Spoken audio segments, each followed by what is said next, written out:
Shabbat Shalom. Welcome back to the study here in Light to the Nations channel. I just noticed I put the banner in Spanish and not in English. I have everything messed up.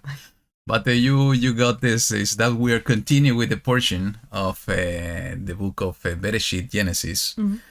And I think this is going to be a beautiful portion because in my view, this is one of the most beautiful stories in the scriptures. Something that is so relevant is the story of Joseph, and when we connect with what started to happen in his life and what's coming in this portion, I think there are so many nuggets and so much insights to ourselves that I think we are going to enjoy the discussion today.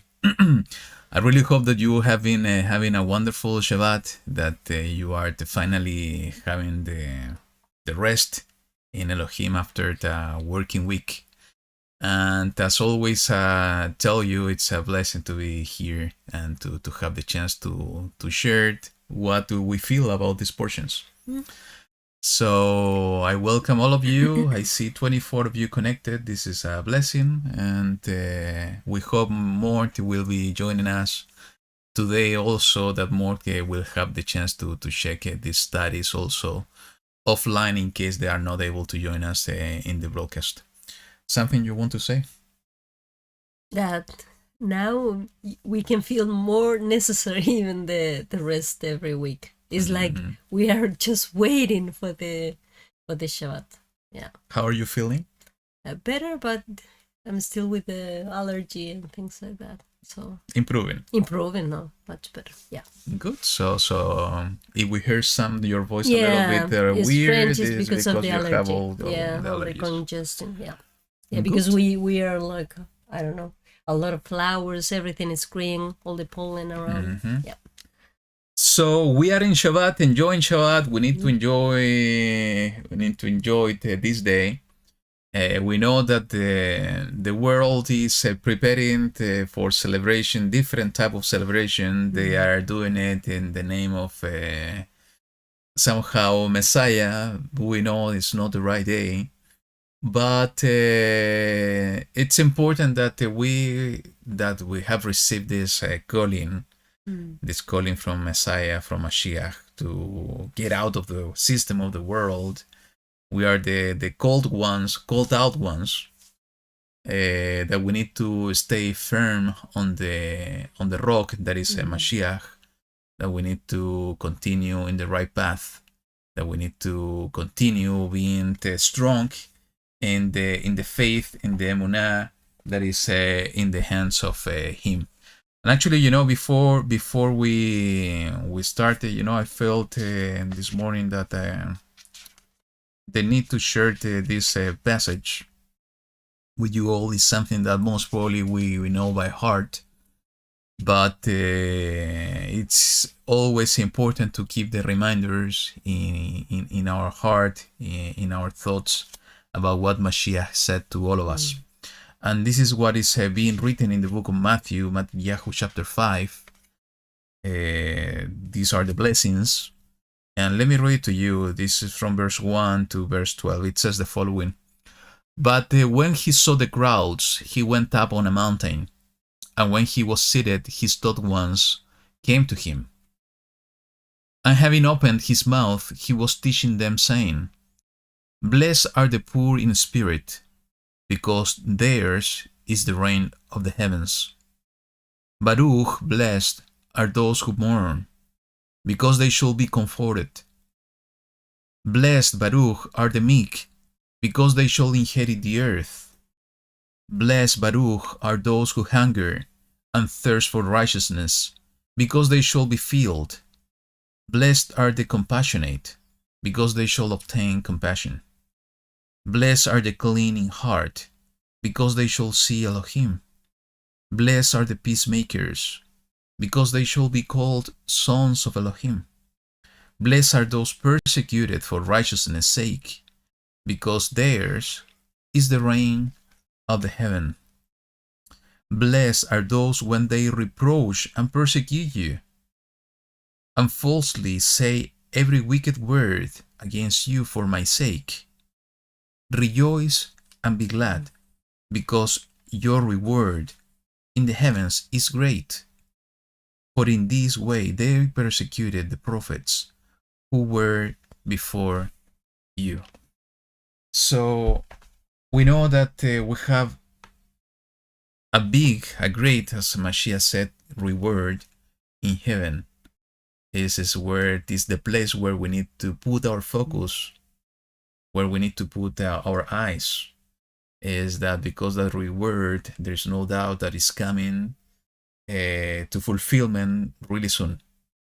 And in these times, especially, in the season of the year, of the Gregorian year, is not easy for all of us that we have decided not to continue in the path of the world and to grasp and to start walking in the path of righteousness, in the path of YaHuWaH.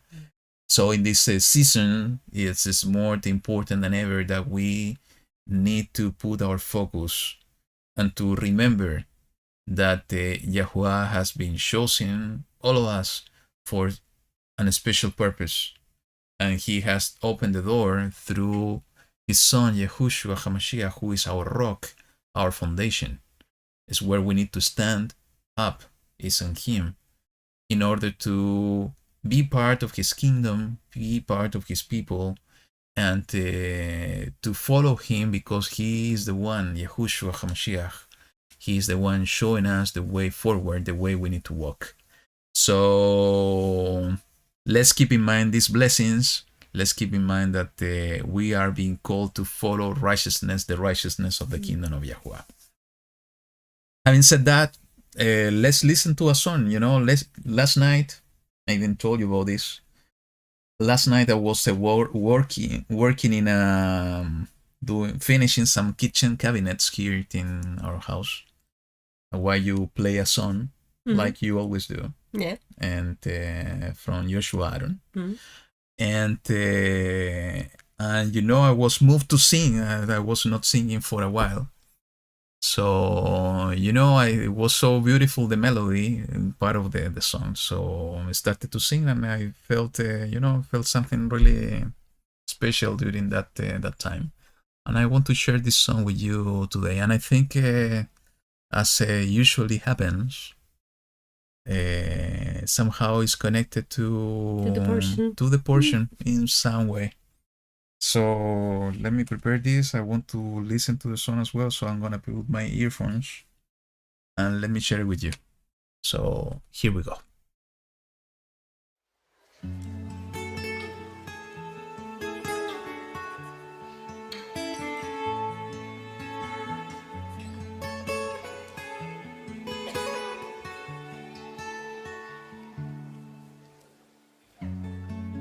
The table, the upper room where we recline. You raised a cup and said, your blood, it was the wine. You said your body would be broken like this bread. It was a kind of love that we just could not comprehend. Lie, lie, lie, lie. Lie, lie, lie. There in the garden, falling on your knees, you pray. Abba, Father, won't you take this cup away? Then your betrayer with an army entered in, trading your love for 30 shekels and a kiss. Lie, lie, lie, lie. Lie, lie, lie. Your body beaten, a crown of thorns upon your head. They nailed you to the tree, a final word you said. Father, forgive them, for they know not what they do. Then it was finished, They laid you in the ballroom tomb. Lie, lie, lie, lie, lie, lie, lie, lie.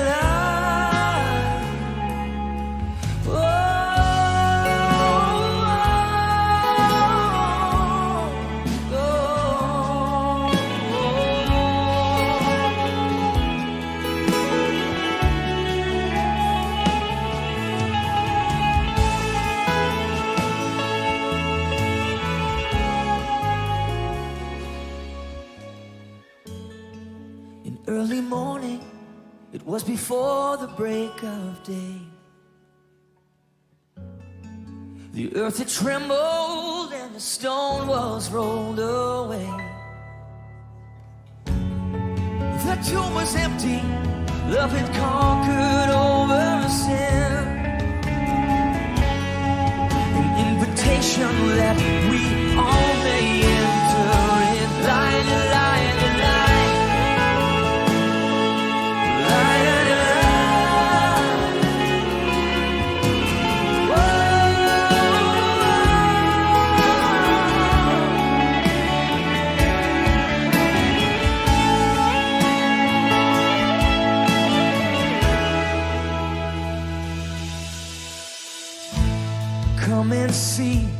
Come and see where he lay. Hear the angel say, do not be afraid. He's not here, he is risen. Hallelujah.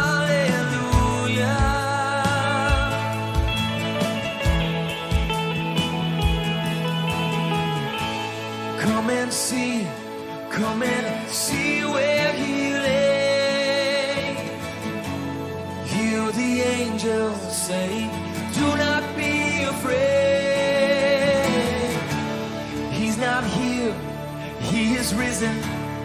Oh, hallelujah.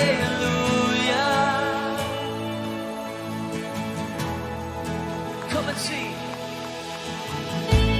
Come and see.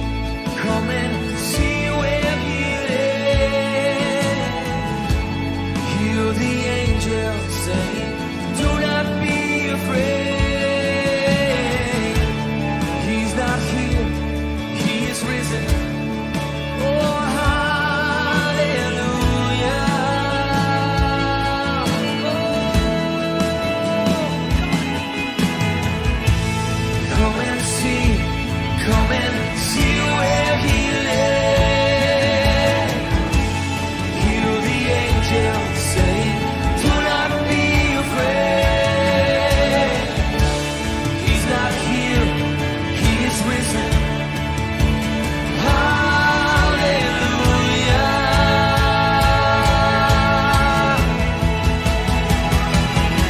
Oh, come and see where he lay. Hear the angels say, do not be afraid. He's not here, he is risen. Hallelujah.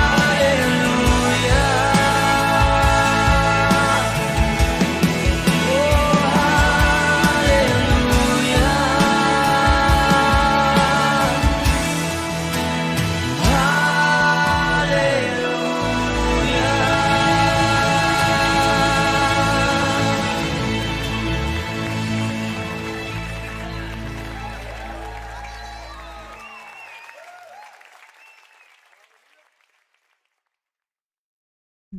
I told you that's a beautiful song, and it's so relevant to, I think, to the portion today.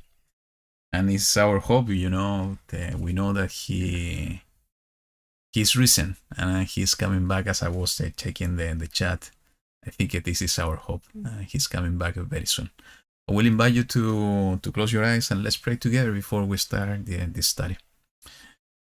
YaHuWaH Elohim, we want to give thanks to you once again in this new Shabbat, because you give us the opportunity to have this gathering, to study your word. Toda Abba, thank you, Abba, because you are the one giving us hope. Because you are the one giving us truth.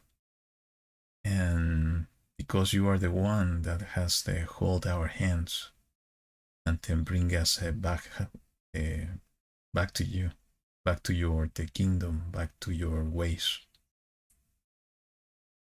Thank you, Abba, because everything belongs to you, even ourselves. And you have done so wonderful things for your people. You have done so wonderful things throughout human history in order to reestablish your truth, in order to reestablish your kingdom and your original design, the one that you made in them. Thank you, Abba, because you have chosen us in these times to be part of your people. Thank you because you have seen something in us. And you have taken us and opened the door through your Son, YaHuWaH, in order to be part of you. And we want to give our lives and our heart to you in this moment. We want to love you back with all our strength. And we want to keep your covenant, because we know that every time that we keep your covenant and we put your commandments in practice in our lives, we show our love for you. I ask you in this moment that you can guide us in this study, that you can open our understanding, that you can give us of your wisdom, that you can pour down your YaHuWaH in us in order to understand things that we have not seen before, that you can guide our steps and you can teach us, because you are the one teaching us through our teachers, YaHuWaH HaMashiach.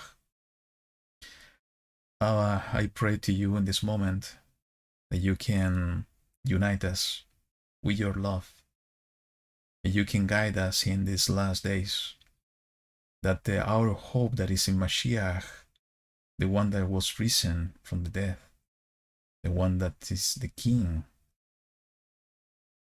be strengthened in our hearts in these times, that we can remember your words in every moment, understanding that in you there is hope, in you there is righteousness, that is only in you and in your kingdom there is truth. There's so much gratitude in our heart for everything you have done for us. Strengthen us in order to continue until the end. I pray for anyone in this moment of your people that is going through distress or the tribulation or the problems, that you can be with them,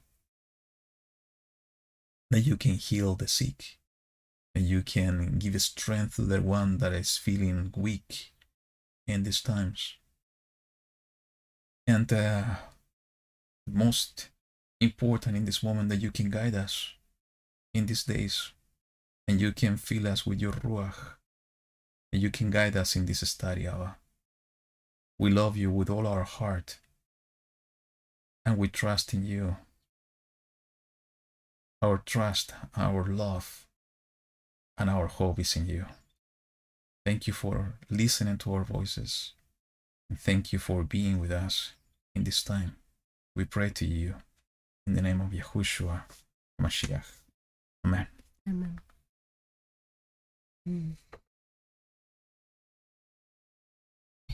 We were here last Saturday, last Shabbat, and we are here again this Shabbat. In this place, you mean? Yes, in this place. Mm-hmm. And it's, I don't know, it's amazing how fast the time goes by. But it's so needed to be, or to feel the shalom that our Abba provides us in this special day. True.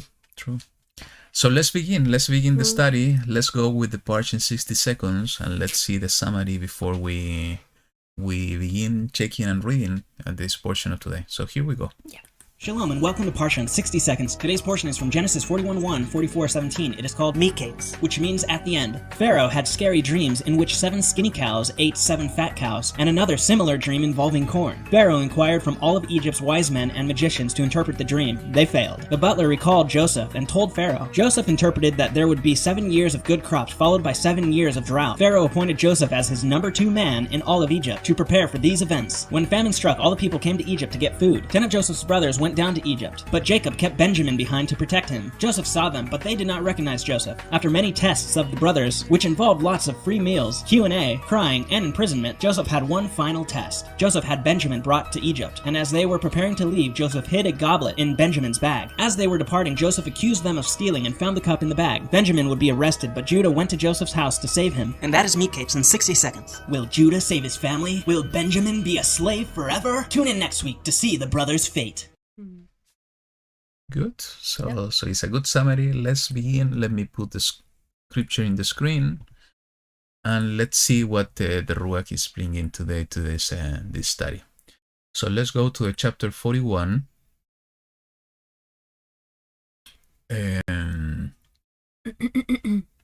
Yes, here we are. So we know, this is just a recap we saw last week, is that Joseph was in prison. Mm-hmm.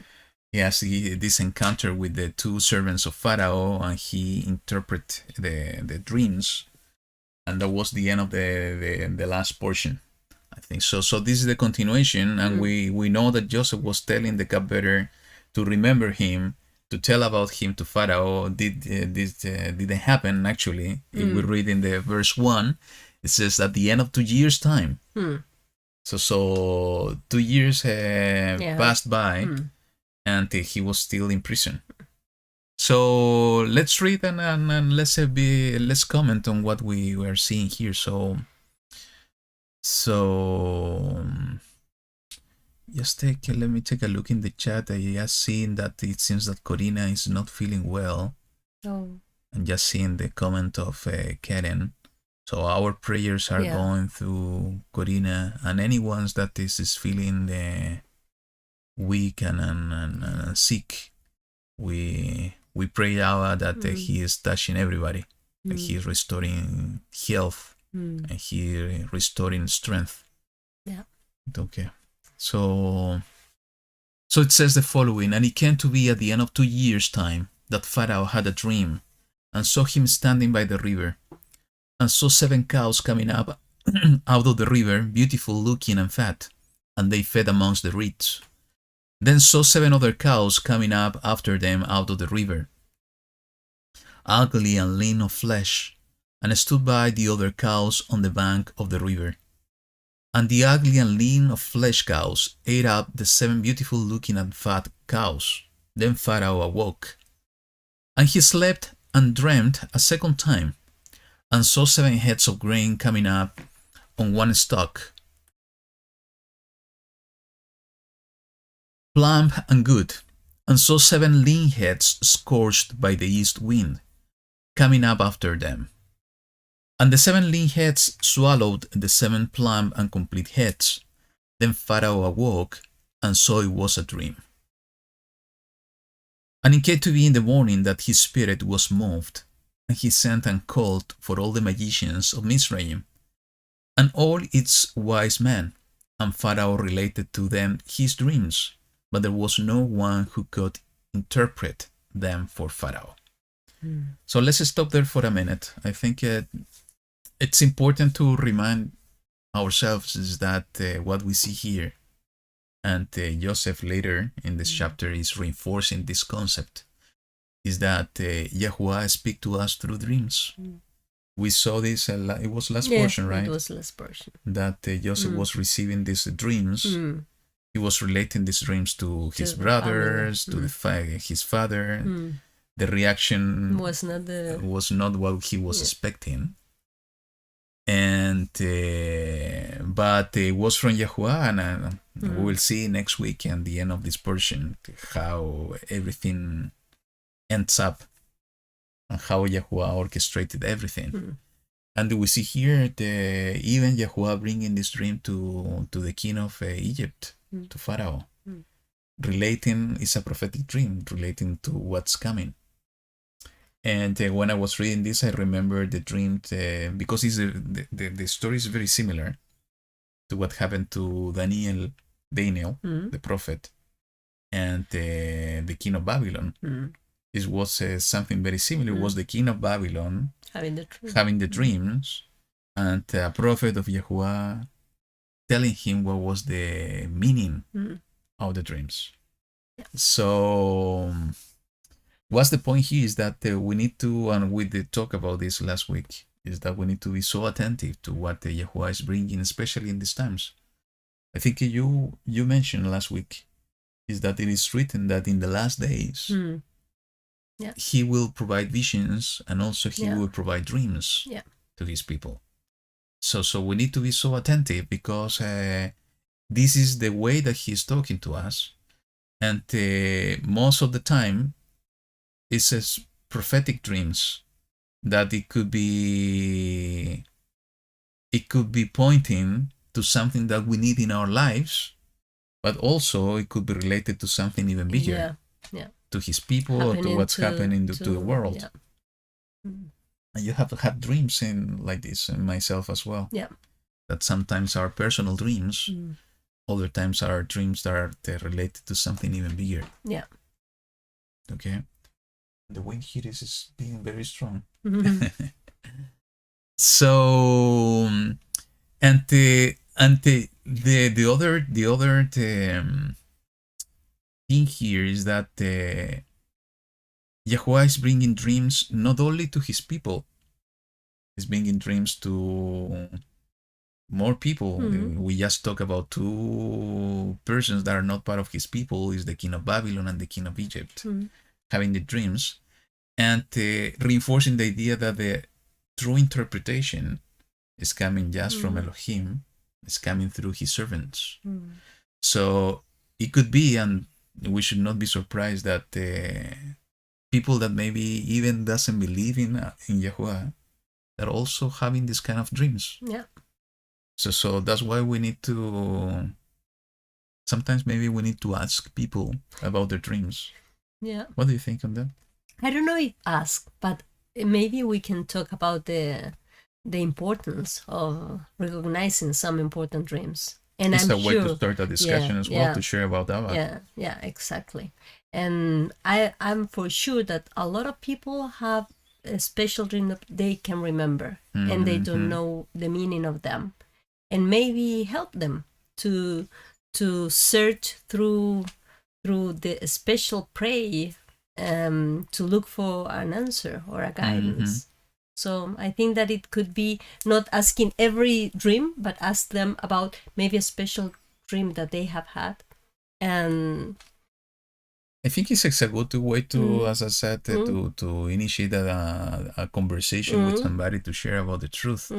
Because, what I see here is that, and this is the tendency of everybody, is to call for what we know, not what we don't know, to put the focus on looking for answers, not in the right place. And we know that the right place is YaHuWaH.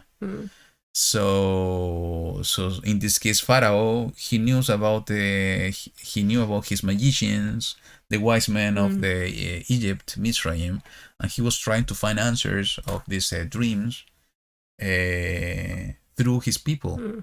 And we know that the real answer was able to be found only through YaHuWaH Elohim. And the other point that for me is somehow interesting, and this is something that we need to learn. It's not an easy thing to learn. I'm still learning this myself. It's about identifying when the Ruach, the Spirit, is the one moving us. Because it's really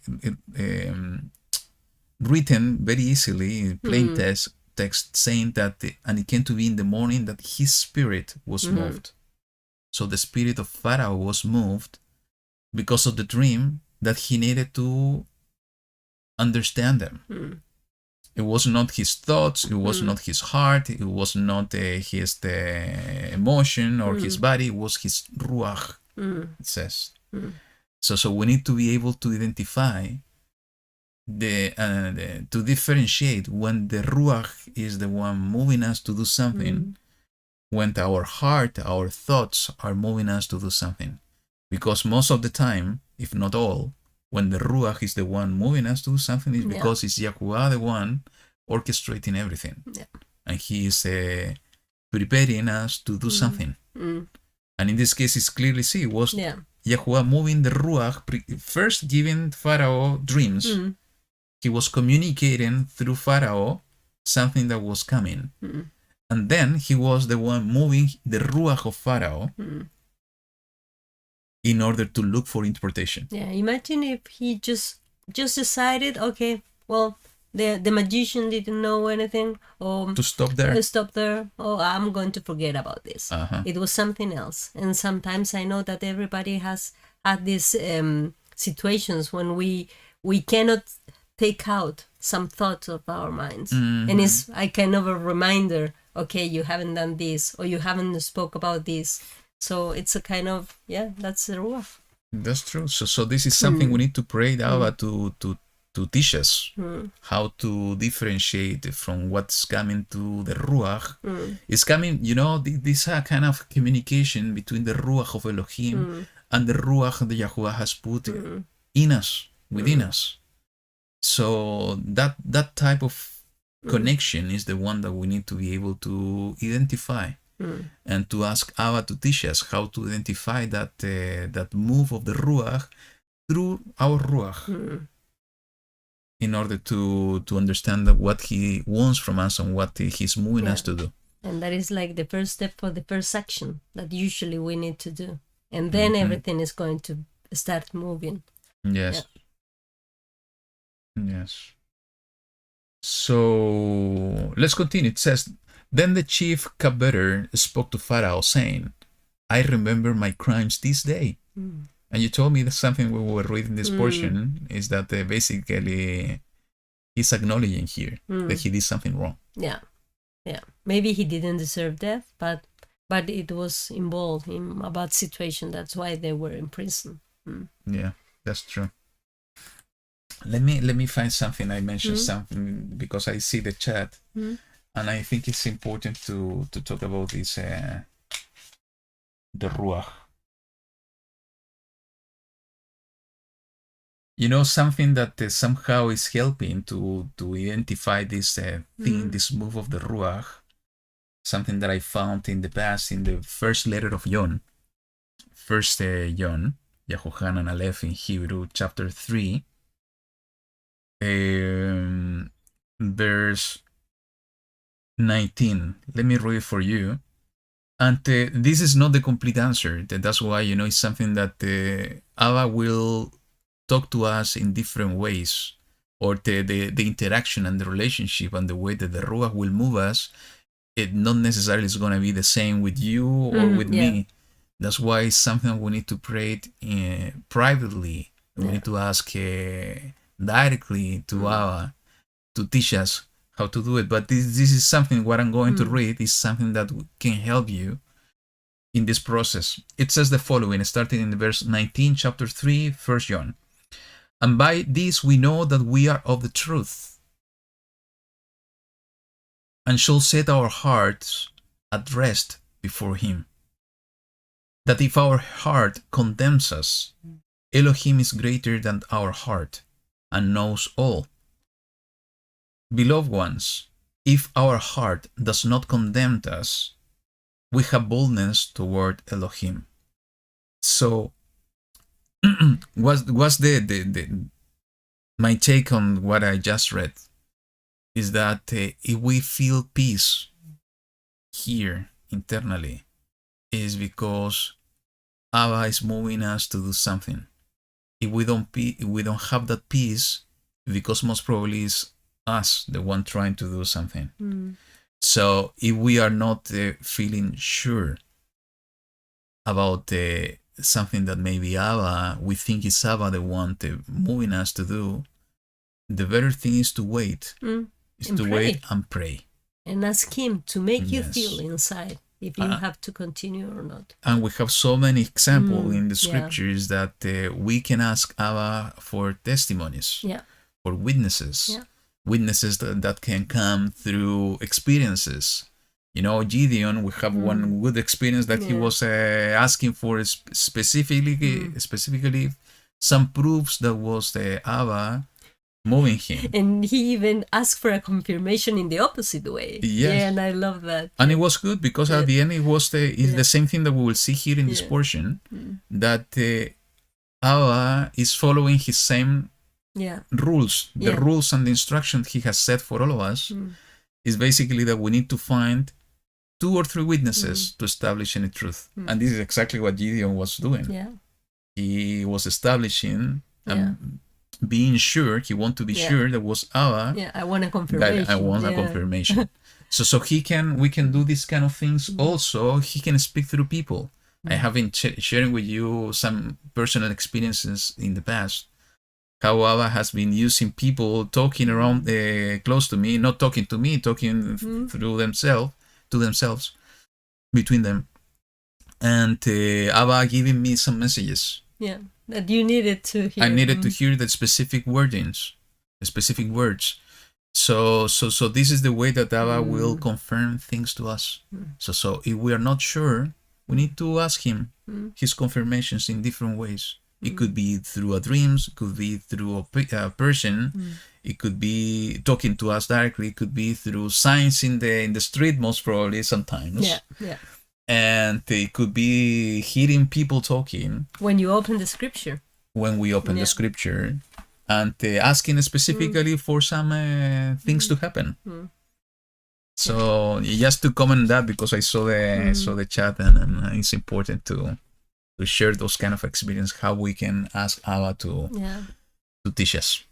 So we see here the cupbearer finally acknowledging that he did something wrong, as you said, maybe not deserving death. That was he was restored to the position, but also being truthful. Yeah, because no matter it took 2 years. 2 years. Now he remembered. He remembered, and he remembered. This is so nice because he remembered through a similar experience to what he had. He was in distress in prison, and he had a dream that was moving him as well. And then most probably, it's not written, but maybe his spirit also was moved to understand the interpretation of the dream. And why I'm saying this is interesting, because I think, and also we talk about this in the past, is in the way that our memories work is more related to, or most easily for us to remember, when we connect this to an experience. Sometimes are not difficult experiences. Sometimes when we go through tribulations or problems or a dramatic experience, is when we are able to remember even more easily. And in this case, it's exactly what happened with the cupbearer. He was in prison. He was being blamed for something that he did, as he is acknowledging here. And he had this dream, and he met this person, this unknown person, that he was able to give him the interpretation, and he saw that this was becoming a reality. Yeah. So immediately something was triggered in his mind, and he remembered, this is exactly what happened to me when he was seeing what happened to Pharaoh. And what's the take on what I said is that that's why we need to have these kind of experiences with Abba. And we talked about this a few weeks ago, is that we need to embrace any experience. It doesn't matter if the experience is bad or good in our eyes. We need to embrace any experience, because it's Abba giving us the opportunity to encounter with him maybe in a specific way. Maybe it's Abba the one trying to teach us something. And maybe it's Abba the one trying to write something in our hearts that we are going to remember in the future. And this thing that he's writing in us is something that he's doing with a specific purpose that maybe is not for us, it's for somebody maybe, else. Yeah. Or maybe for an even bigger purpose. Maybe it's for a whole nation, for a whole family. We don't know. And this portion is exactly teaches about that. So Abba was orchestrating, and this is amazing. Now we can see that he was orchestrating everything, even in this case with the cupbearer. And he triggered in his heart to remember. Yeah. To remember what happened, and to remember a servant of Elohim, and to remember commitment. Yeah. He vowed something, he committed to something, he was asked to do something, and he was going to do it now. So let's continue reading.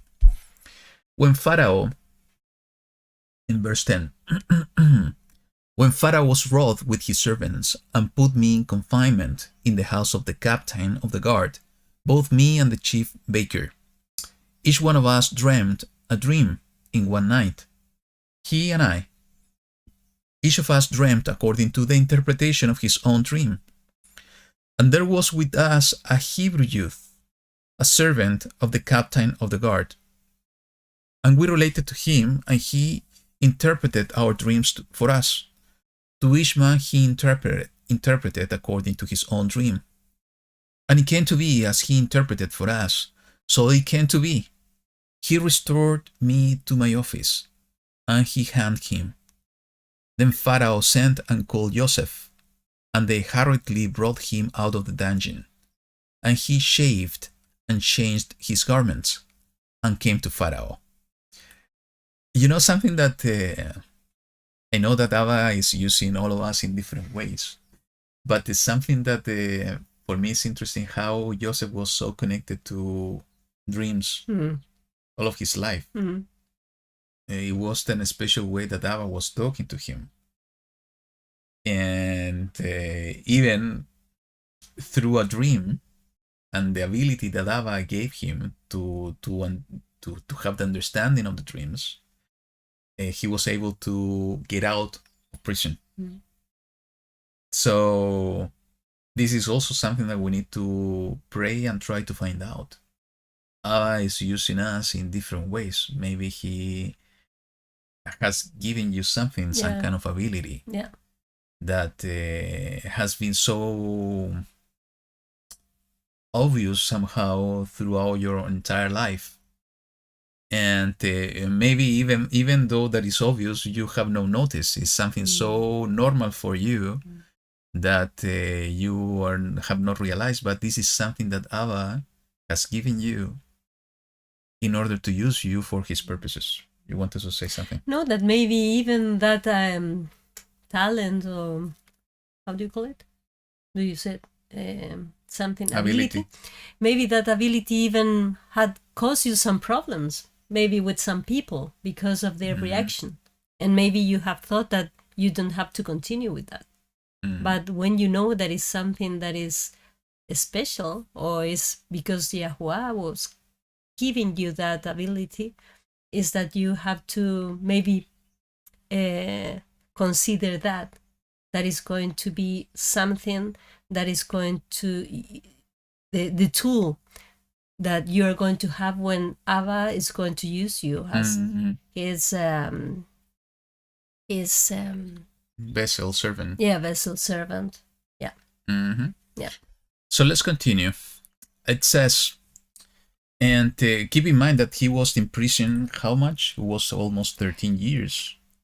12 years, I think. 12 years. Because it was until now. Yeah, he went until Pharaoh when he was 30, actually, yeah. is mentioned here. Yeah. So was in prison a long period of time. Yeah, maybe, I don't know, he was cell at the 17, maybe he worked 2 years, something like that.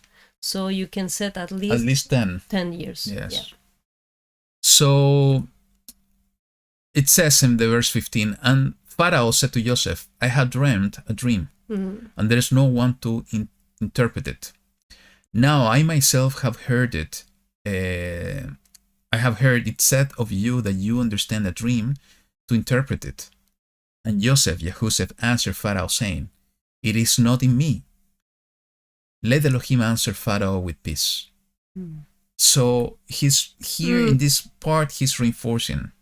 It's not me, just a vessel. I am a servant. Interpretation belongs to Elohim. Yeah. It's the same thing that he mentioned to the cupbearer and the baker. Interpretations belong to Elohim. And Pharaoh said to Joseph, see, in my dream I stood on the bank of the river and saw 7 cows coming up out of the river, beautiful looking and fat, and they fed amongst the reeds. Then saw 7 other cows coming up after them, poor and very ugly and lean of flesh, such ugliness as I have never seen in all the land of Mizraim. They were very ugly. And the lean of flesh and ugly cows ate up the first 7, the fat cows. Yet when they had eaten them up, no one would have known that they had eaten them, for they were as ugly as at the beginning. Then I awoke. Let's read the second dream. Also I looked in my dream and saw 7 heads coming up on one stalk, complete and good. Then saw 7 heads, withered, lean, scorched by the east wind, coming up after them. And the lean head swallowed the 7 good heads. And I spoke to the magicians, but there was no one who could explain it to me. So those are very interesting dreams, and I would be maybe in the same position of Pharaoh if I having this kind of weird dreams where we see 7 cows from one kind and 7 of the other, and then the number is repeating again with the grain. It's something weird, so it's something meaningful. Looking for the interpretation, and the other hand is so interesting in the way that YaHuWaH is giving messages in this way, in hidden ways. It's like speaking in parables. Yeah. To say so. Yeah, but once we heard the YaHuWaH interpretation, then we said, well, it's so obvious, but it's when you have the answer, but not before. Yeah. Yeah, true. And this interpretation, and Joseph said to Pharaoh, the dream of Pharaoh is one. Elohim has shown Pharaoh that what he is about to do. Yeah. The 7 good cows are 7 years, and the 7 good heads are 7 years. It is one dream. And the 7 lean and ugly cows which came out after them are 7 years. And the 7 empty heads scorched by the east wind are 7 years of scarcity of food. This is the word which I spoke to Pharaoh. Elohim has shown Pharaoh what he is about to do. See, 7 years of great plenty are coming in all the land of Mizraim, but after them 7 years of scarcity of food shall arise, and all the plenty be forgotten in the land of Mizraim, and the scarcity of food shall destroy the land.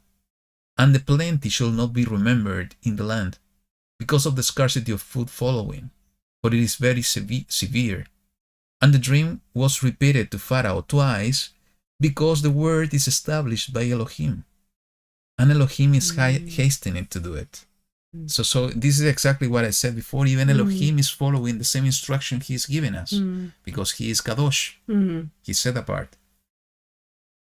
And he is establishing the word and telling with 2 witnesses, in this case 2 dreams, to Pharaoh, that what he's going to do. Yeah. And now it's easy, because now you relate the cows, the meat, and the grain, is the food, the bread. So at the end, not having grain, the animals that doesn't have something to eat, and at the end we don't have anything to eat. So, but you realize about how easy it was, but because somebody pointed out for you, somebody was telling you the meaning of that, and that's why we need to pray YaHuWaH to use us in this way, because something so great happened, and we will read the details in a minute. Is that YaHuWaH was moving all this empire and the king of Egypt to somehow bow down to him by using one of his servants. This is Joseph.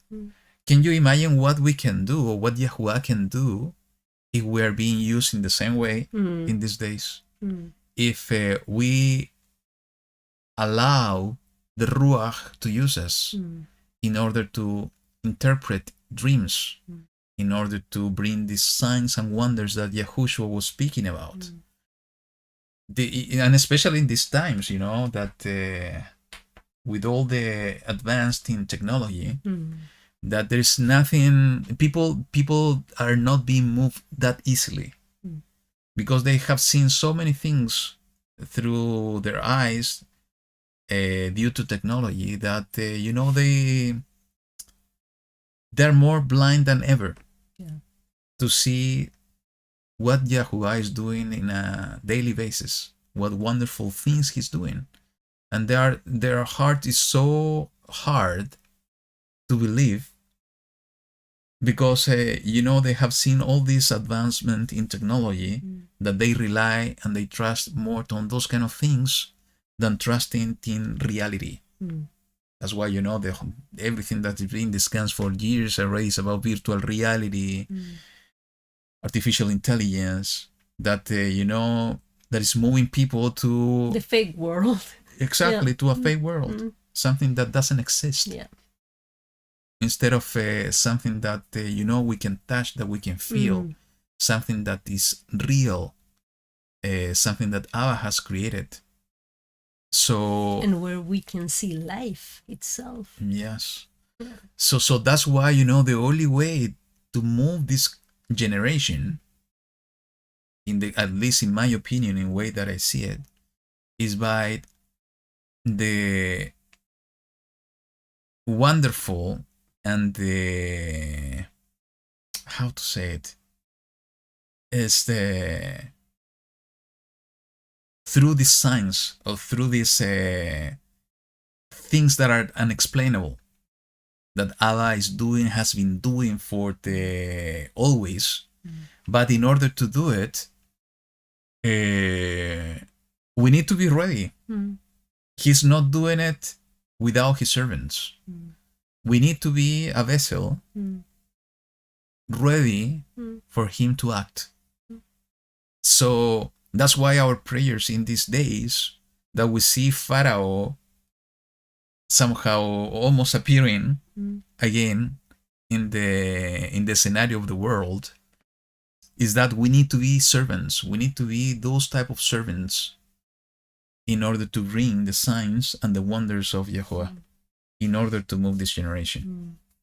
Because I don't know how do you think, but what do you think? But what happened here is amazing. Is he was coming out of prison because he was able to allow the Ruach to use him in this way, and he was able to move an entire people toward Elohim because he was being used by Allah. That's why I think we can do wonderful things if we allow him. Being the least of the person at that moment in his condition, he was brought to the top one. He was a slave. Yeah, and he basically. was a slave. Yeah. Can you imagine in these times somebody coming out of prison and being set at the top of the top? But we can see the power of Elohim, because even though this guy who was the Pharaoh, he was at the top of the top at that time. He was using him to save a lot of people from the famine. He was with some hidden motives. Maybe we don't realize that even though that person is going to be used for Abba's purpose. So we have to be in the good side, to be used in the good way. Yes. So let's continue. And it says, and now let Pharaoh look for a discerning and wise man, and he and set him over the land of Israel. Imagine, with a sign. wise man. with something in his forehead. Wise man. Yeah, wise man. With a sticker. Let Pharaoh do this, and let him appoint overseers over the land, to take up 1/5 of the land of Mizraim in the 7 years of plenty, and let them gather all the food of those good years that are coming, and store up grain under the hand of Pharaoh, and let them keep food in the cities. And the food shall be for a store for the land for the 7 years of scarcity of food, we shall be in the land of Mizraim, and do not let the land be cut off by the scarcity of food. And the word was good in the eyes of Pharaoh, and in the eyes of all his servants. And Pharaoh said to his servants, could we find another like him, a man in whom is the Ruach of Elohim? So this had a tremendous acknowledge. He recognized the power of Elohim. That the Elohim and the Ruach of Elohim was in Joseph. Then Pharaoh said to Joseph, since Elohim has shown you all this, there is no one as discerning and wise as you. So this is exactly what we were talking. When we allow the Ruach to use us, things will happen. And because it's like a machine, you know. If one part of the machine is missing, nothing is going to work. Nothing is going to work. Like in a complex mechanism. Yes. One part is moving another. Exactly. So we are part of that mechanism. If every time that we allow the Ruach to use us, we are gonna let the entire instrument to work and so the purpose that you have planned is going to be fulfilled. You know, having working a lot in doing some work here at home, and we are using a lot of tools. Can you imagine that some part of the tool is not working? Actually, it happened to us sometimes. And when the battery runs out, and we have to charge to have another in replacement. So it's a lot of... You need to find other ways for things to happen. Sometimes it's taking more time. Maybe the end result is not the same. So that's why, you know, when we have these tools and everything is working as planned, the end result is exactly what you were thinking and you designed in your mind, you know. And this is important to mention. We ourselves have been discussing about this project, and I have been sharing this with other people as well. Is that the most important thing to do at the beginning is to sit down and design. You need to have a clear idea, and you need to picture this in your mind of what you want to do. And that's the ability, that's the way that Abba has created us. And he mentioned that in the scripture. Yes, we need to see with the eyes of our mind what we need to do. And when we see it in the eyes of our mind, and this is what he did with Moshe as well, he showed him the pattern of what was in the heaven in order to do it here on earth. And most probably, you know, it's not written like this, but most probably he was doing some drawings of what he saw. So first is just to see with the eyes of our mind, is to design, and then to do it. To have the materials, to gather the material, have everything that you need, and then start working. And to have good quality of materials. Because you know what happens when you have something that you pay for and you are expecting that it's good, and maybe in the when you are working with that, is, I don't know, it's not in the exact shape that you wanted. So it's making things more difficult. So why we're talking about all of this, and because, you know, YaHuWaH has made us and has created us in his image. So he already had a plan. He with the eyes of his mind, he already saw something. He already designed something. And now he wants to complete that design and to make it a reality. And in order to make it a reality, he's looking for the tools and the materials. And if something in the tools, in the instrument doesn't work and it's not ready, the final result he's looking for, it will be delayed or is going to not be as he purposed. And that is not going to happen. And that's not going to happen. Exactly. So every time that we allow the Ruach to use us as a vessel, as a servant, we are working and helping somehow for that design that Abba put in his mind to become a reality. And so if we are being used in that way, and as you said, and I like it, this is just to be part of that mechanism. Is when we will see things moving in a much faster way, in a more wonderful way, and in a more unexplainable way. And we see here clearly on the story of this portion. So, and being acknowledging is that is the Ruach of Elohim. Be over my house, he said in the verse 40. You yourself and at your mouth all my people shall kiss all the in the throne. I am greater than you. So he was second in command. And Pharaoh said to Joseph, see, I have set you over all the land of Mizraim. And Pharaoh took his seal ring off his hand and put it on Joseph's hand. And he dressed him in garments of fine linen and put a gold chain around his neck. And he had him ride in the second chariot which he had. And they cried out before him, bow the knee. And he set him over all the land of Mizraim. And Pharaoh said to Joseph, I am Pharaoh, and without a word from you, let no man lift his hand or foot in all the land of Mizraim.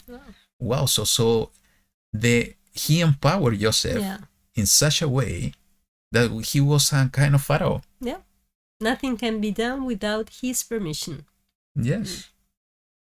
So, and this is so relevant. We will talk about this maybe in let's finish. Relevant in many ways.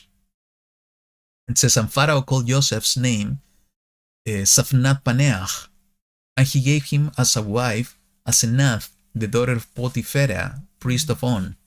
And Joseph went out over all the land of Mizraim. Now Joseph was 30 years old when he stood before Pharaoh, sovereign of Mizraim. And Joseph went out from the presence of Pharaoh and went throughout all the land of Mizraim.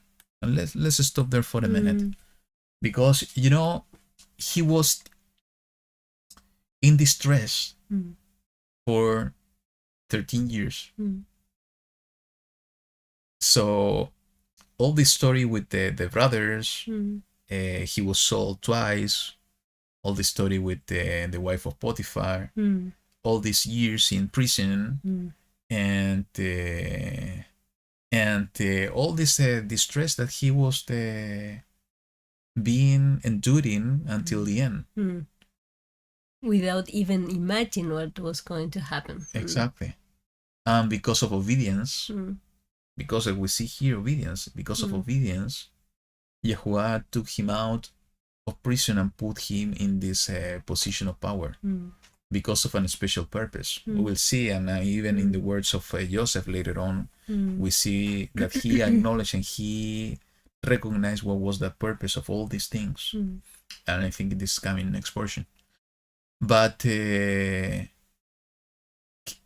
we put ourselves in the other case, what could happen if Joseph was disobedient? Nothing of this good ended up happening. If he could have kept maybe some, how do you say rancor? Resignment? No. Resent in his heart, because everything that has happened before with his family and with everything, maybe he could have ended in a different way. But we know that he is a very important instrument in all the story that we are going to read.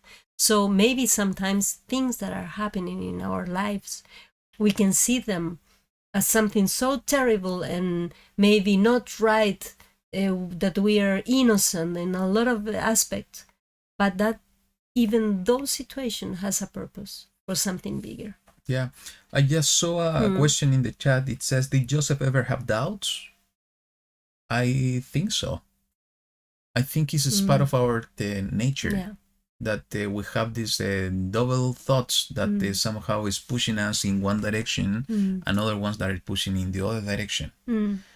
I think what becomes relevant in our day-to-day walk is what we are going to do with those thoughts. And maybe what direction will we take? Yeah, and maybe the relationship that he began to work on it with YaHuWaH. Maybe in the difficult moment, he was having thoughts and doubts and everything, but he was approaching more to Abba. and he was maybe sending him or dreams or confirmation, or maybe just wait. I don't know. Because remember that yesterday we were hearing about what if we put in the place of Joseph when he was being sold by his brother.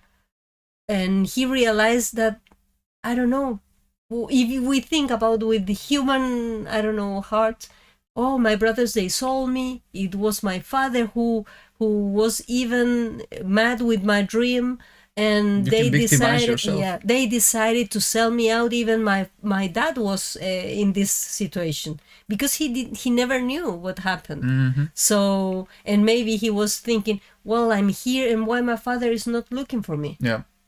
So because he didn't know what was the other side of the part coin. of the story. Yeah. So that is what is happening with us when we sometimes think that everything is against us, and you have telling me a lot of that, because usually that's my problem. I'm always thinking that I'm in the center of the situation, and it's not like this.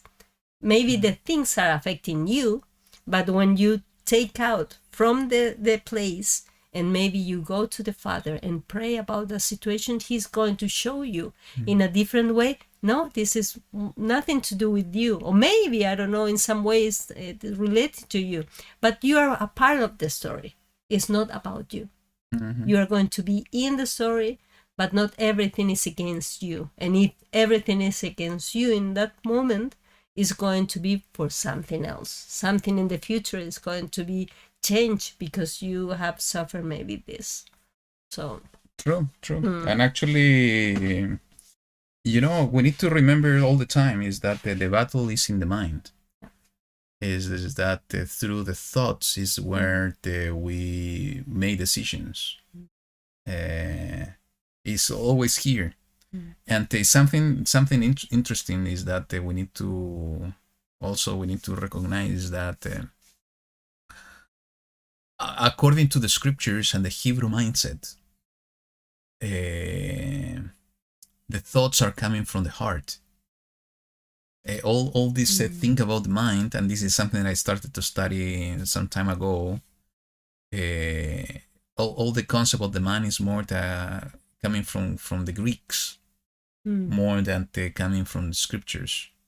According to the scripture, is the source of the thoughts are from the heart, and that's why when we see some messages in the scriptures when YaHuWaH is inviting us to give our hearts to Him and to change our heart, this is also connected to our thoughts, and that's why that battle that is coming to at the thought level is where we can make the difference. If we are going to go to the left or to the right, or we continue straight forward in the way of YaHuWaH, even when we are afraid, because doubts somehow are connected to fear. Doubts because we don't know what's going to be the result of something we will do. So that's why waiting on YaHuWaH, and waiting not passively, waiting in an active way, is the way forward. Every time that we have this kind of situation, doubts we will have all the time. What it matters is what we are going to do about it, and what direction we will take. So, and I put myself in the shoes of Joseph. He most probably went through a lot of situations of doubt. When there was what happened with his brothers, when he was in prison, he was not in an easy position during these 13 years. He was trying to, to restore his life in the house of Potiphar. Things started to go in the right direction, even though that he was not in his country, not with his family, with a language that he didn't know, and he was enslaved when after he was a free man. But he was somehow restoring his condition, and then and going down again. And what happened? He knows that he is innocent, but everything is against him, and he is being accused, and he is receiving a punishment that is not, he's not deserving that, but he must to continue. So the the strength that he has had at that time, I think that is only coming from YaHuWaH. That's why, taking this beside the picture of Mashiach on all the story of Joseph, that is a beautiful picture. I think the most important thing for us in these times to take on this story is about endurance. It's about endurance. We know that the persecution will come. This is what is written. No matter the position you are about the rapture that the Christianity is talking about, is the taking away, basically, if it's in what moment of history on the planet is going to happen. What we cannot deny is that according to the scripture, we will go through tribulation and persecution. The only one that can protect us during that period of time is Allah. So what's going to be the difference is our level of endurance. Yahushua said that he will be with us until the end of the world. And he who endures till the end will be safe. Even through death, he said, I'm going to be with you. I'm going to pass over.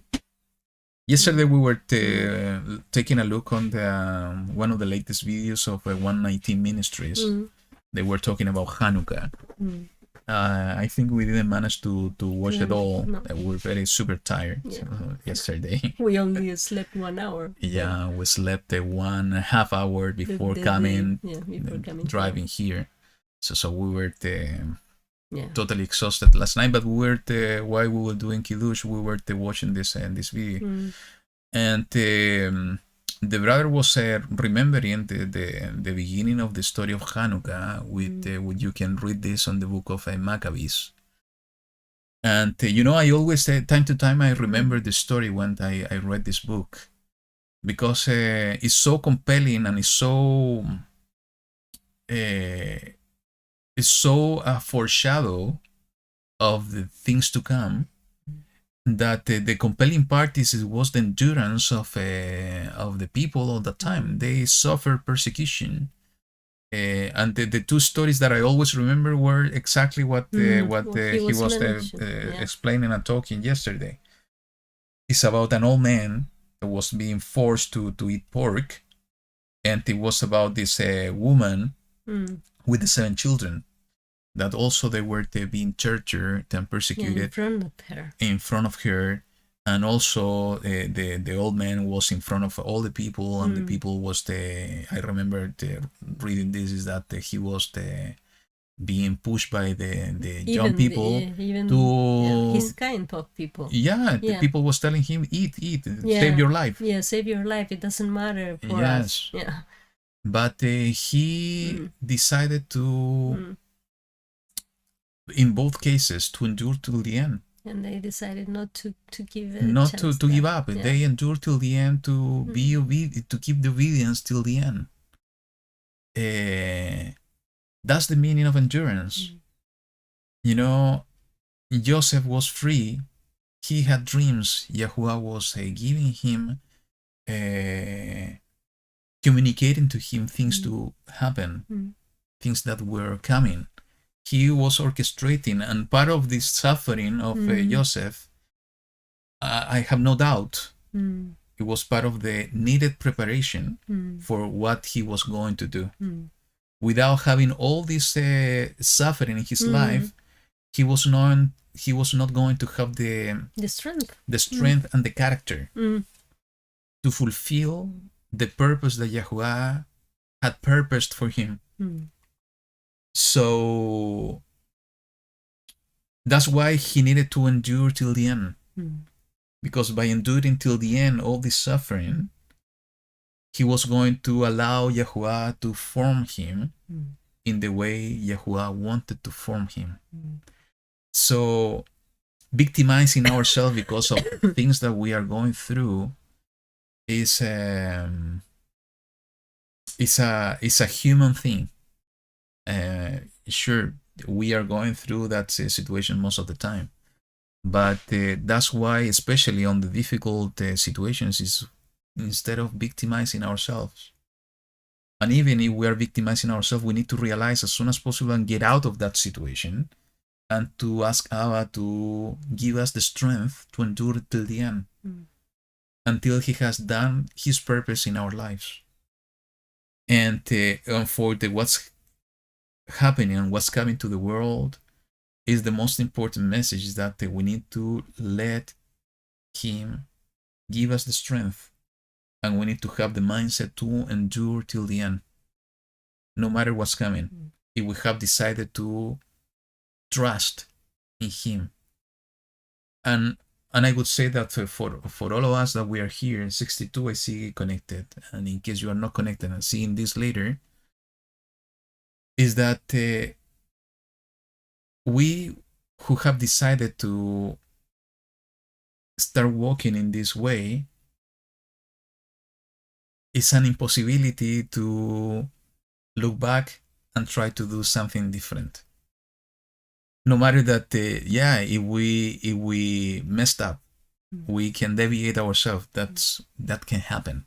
But if we think internally in our hearts, if we can decide something different and get out of this path, I think all of us would say an immediate no. We don't feel it. It's like I cannot resign. I cannot quit. Yeah. I have made a decision. I know this is the way. I know this is the truth. We cannot do something different like this. So that's the strength that YaHuWaH has given us, and by taking hold very hard on this is the meaning of enduring till the end. This is the most important, is the treasure that we have found in the field, is that we will do whatever is in our hands in order not to lose it. And that should be the engine to endure till the end, like Joseph. So, and regarding the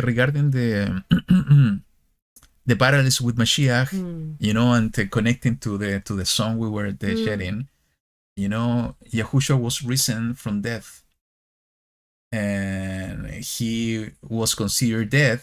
And we'll see more parallels later on this, but He was coming out of Sheol, and from the grave. Is the same thing with Joseph here. He was in the grave. He was in prison. He had a change of garments. Yes. And even the Pharaoh gave her a wife. So in this case, maybe the Pharaoh is playing the father's role in that way. And when I read about that, I said, well, that is what YaHuWaH was intended all the time. He was preparing the bride for His son. So, yes. And we are being picked up from the world to be part of that bride. So we have to be strong. And this is a kind of a preparation, just to talk about foreshadows of what's coming. Is this Yahushua, the one establishing the kingdom? Yeah.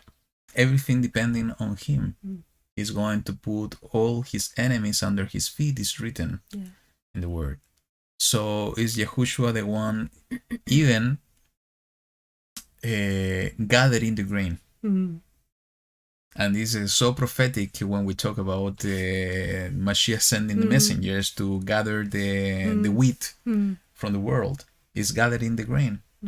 And then there are so many other prophetic connections with the 20% of the grain and so on, that it's important. But I think for me, at least on what I feel, in the most important message is the endurance. Is what we need to take for ourselves on this entire story. So let's continue. It says, and in the 7 years of plenty, the ground brought forth generously. And he gathered all the food of the 7 years which were in the land of Mizraim, and laid up the food in the cities. He laid up in every city the food of the fields which surrounded them. And then it's just a comment here, because I just realized today when I was reading this before the broadcast, is that he didn't gather the food in one specific place. He gathered the food per cities. And logically speaking, it makes total sense. Because he didn't have a centralized system, he has a distributed system. Where in every city, all the surrounded land where they were collecting the grain were stored in that specific city. And this also is talking about preparation. I think, for the time ahead, we need to be prepared in every aspect. What do you think? Yeah. And I also see a kind of reflection, like maybe storing food in every city. It was in the old times, and now maybe there are some people who are like the prophets, like the food. They are hidden there, they are saved there until a time of famine is going to arrive. And that food is going to be used. Those persons are going to be used. They are going to be used at one moment. So maybe, even though we feel that we're alone, maybe there's a lot of people alone in a lot of places, but they are hidden somehow. I saw an email from the YaHuWaH scriptures a long time ago, and they were referring to exactly something similar. Because we know that the famine of the word of YaHuWaH is coming, and I could say that we are living on those times today, because people are rejecting somehow to hear about the word. But I do believe that this physical famine of the word of YaHuWaH could come. You remember what happened in history? Yeah. How the Bibles were destroyed. Yeah. Even in recent history. Yeah. In 1940 something, in the Second World War. Even in the past, the scripture were not available for everyone. Only some people could. Some people that they were able to read Latin. Yeah. So what the YaHuWaH scripture team was saying is that we need to start stocking up. Yeah, some places where they can have some with scripture. The physical written word. Yeah. And this is exactly what they are trying to do. So to your point, I think it's so relevant. We need to prepare ourselves physically in terms of food. I think it's not a bad thing, though we don't need to put all our focus on that and get stressed on that, because we need to rely on YaHuWaH. YaHuWaH will give us the way out in order to be prepared for any situation. But I think the most important thing also is to keep this. Is to have copies of the word of YaHuWaH. Is to have the food that is needed, especially for those times that are coming. Are realizing that they are dying because they don't have this food. They are going to begin to approach. Yes. Yeah. Okay, so thus Joseph gathered very much grain as the sand of the sea until he ceased counting, for it was without number. Wow, that's a big amount. And to Joseph were born 2 sons before the years of a scarcity of food came, whom Asenat, the daughter of Potiphera, priest of On, bore to him. And Joseph called the name of the firstborn Menashe, for Elohim has made me forget all my toil and all my father's house. Wow. So even he was forgetting his father's house. He has a new life. Yeah. He was not remembered. That's why it's so impactful when he encountered his brother. Because by just putting the name of the person, I'm forgetting my father's house, I'm forgetting my past. I'm starting anew. Yeah. But he's still very present what happened. Even though he forget it. But it's there, because other way he didn't even call it like that. So. And the name of the second he called Ephraim, for Elohim has caused me to be fruitful in the land of my affliction. He still remembered the land of my affliction. Has very present what happened. And the 7 years of plenty which were in the land of Mizraim came to an end.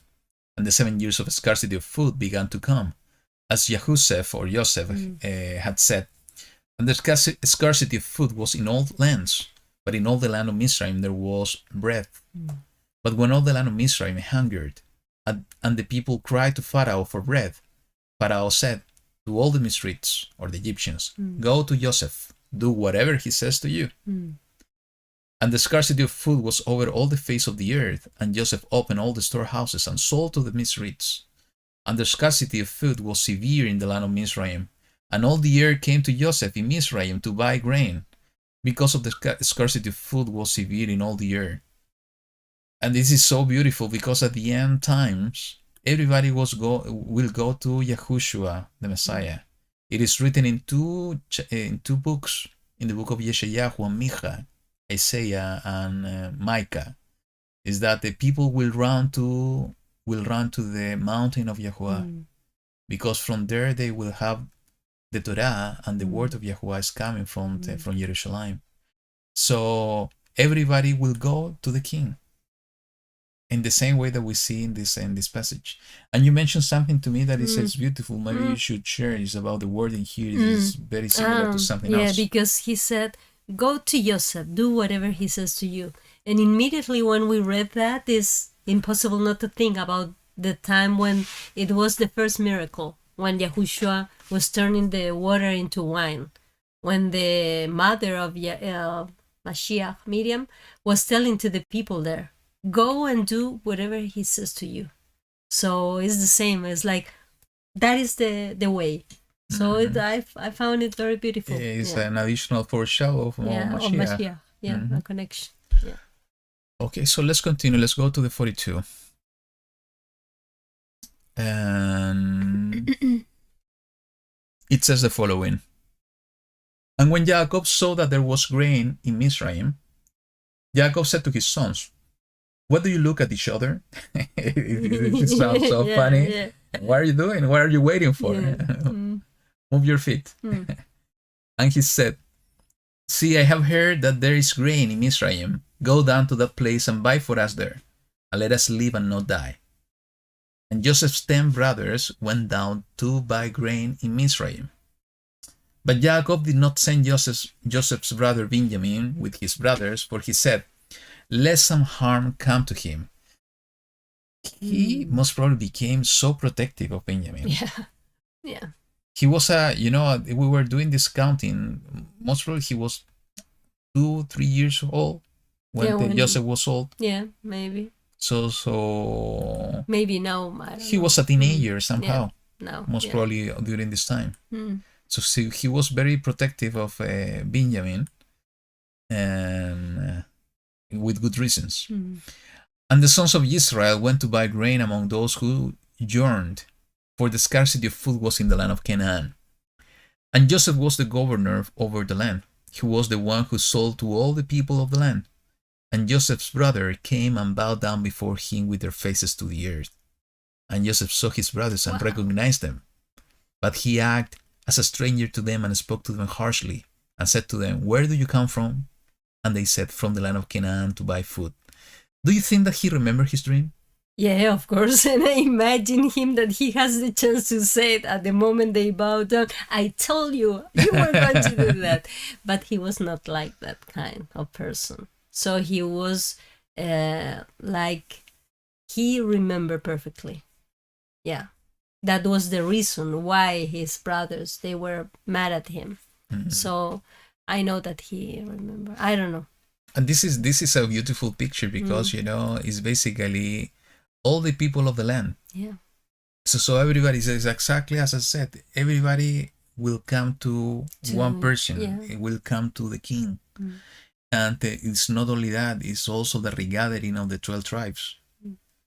And this entire picture of what's happening in this chapter and in the next one is that the tribes were not completed.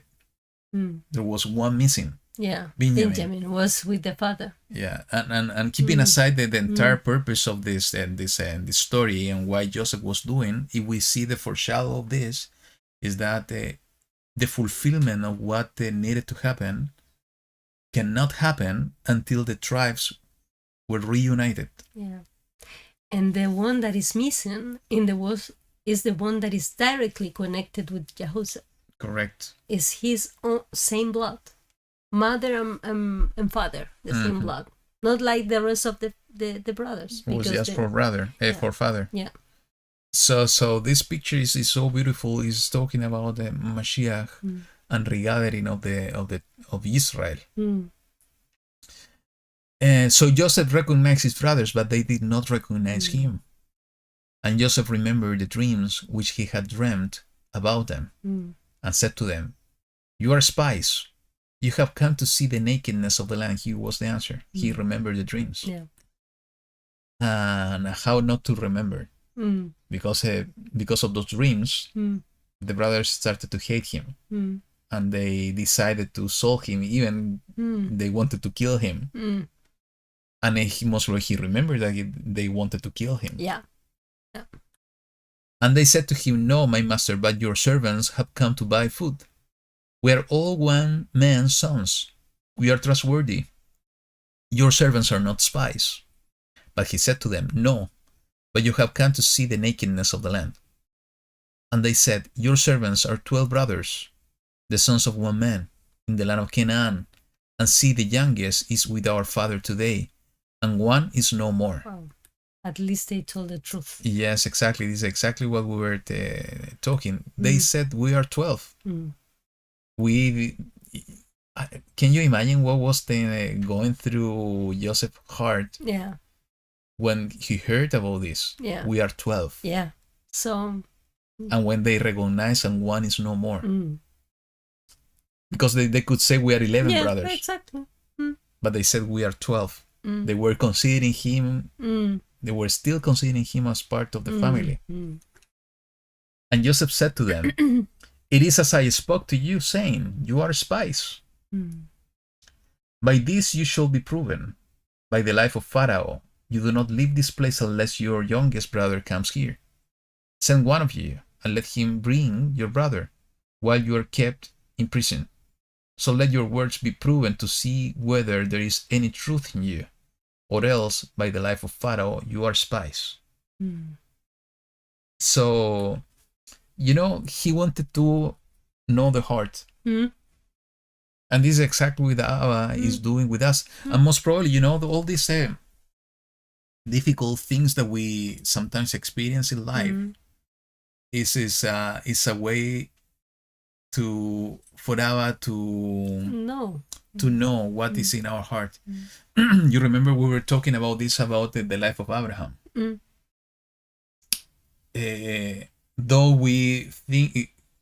Though that every time that we read the scriptures and the stories, it seems that everything that happened almost continually in a short period of time. No, each story required many years. So it's not that everything happened at once or the one after the other. Years passed through between them. And no matter that Abraham was obedient from the very beginning, he was being tested all the time. Yeah. So what's the reason? Is to know the situation of the heart. And it's the same when he talked about Israel, when they were in the desert. And he said, "I tried them all those times to know what is in their heart." Yes. So that's why when we said that we need to embrace the situation, no matter that it's not easy, is that he's testing what the situation of our heart, if we are trustworthy to him, if we really trust in him, if we really love him. So this is exactly what Joseph was doing with his brothers. After all the experience, he needed to know they still had the same time of heart and the same time of mindset. And he put them all together in prison for 3 days. Wow. Now Joseph said to them the third day, "Do this and live, for I fear Elohim." And this is also so prophetic. It's exactly what is written in the book of Hosea, that they're going to be resurrected at the third day. So this is exactly what he's doing here. But you realize that he's going to make a change of plan? Yes. He's adapting the plan, to see because the reaction. maybe it was instructed by YaHuWaH, maybe. Yeah. So, if you are trustworthy, let one of your brothers be confined to your prison house, and you go bring grain for the scarcity of food of your houses. And bring your youngest brother to me, and let your words be confirmed, and you do not die. And so they did. And they said to each other, truly, we are guilty concerning our brother, for we saw the distress of his life when he pleaded with us. Wow. Yet we did not listen.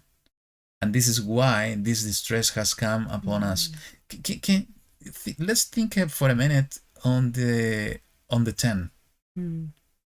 You know, 13 years, and actually we did the calculation, was 13, 20, 22 years had passed.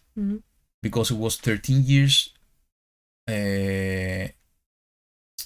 of when Joseph went to Pharaoh, then the 7 years of plenty, so we have 20, and then I think it was around 1 or 2 years of scarcity of food.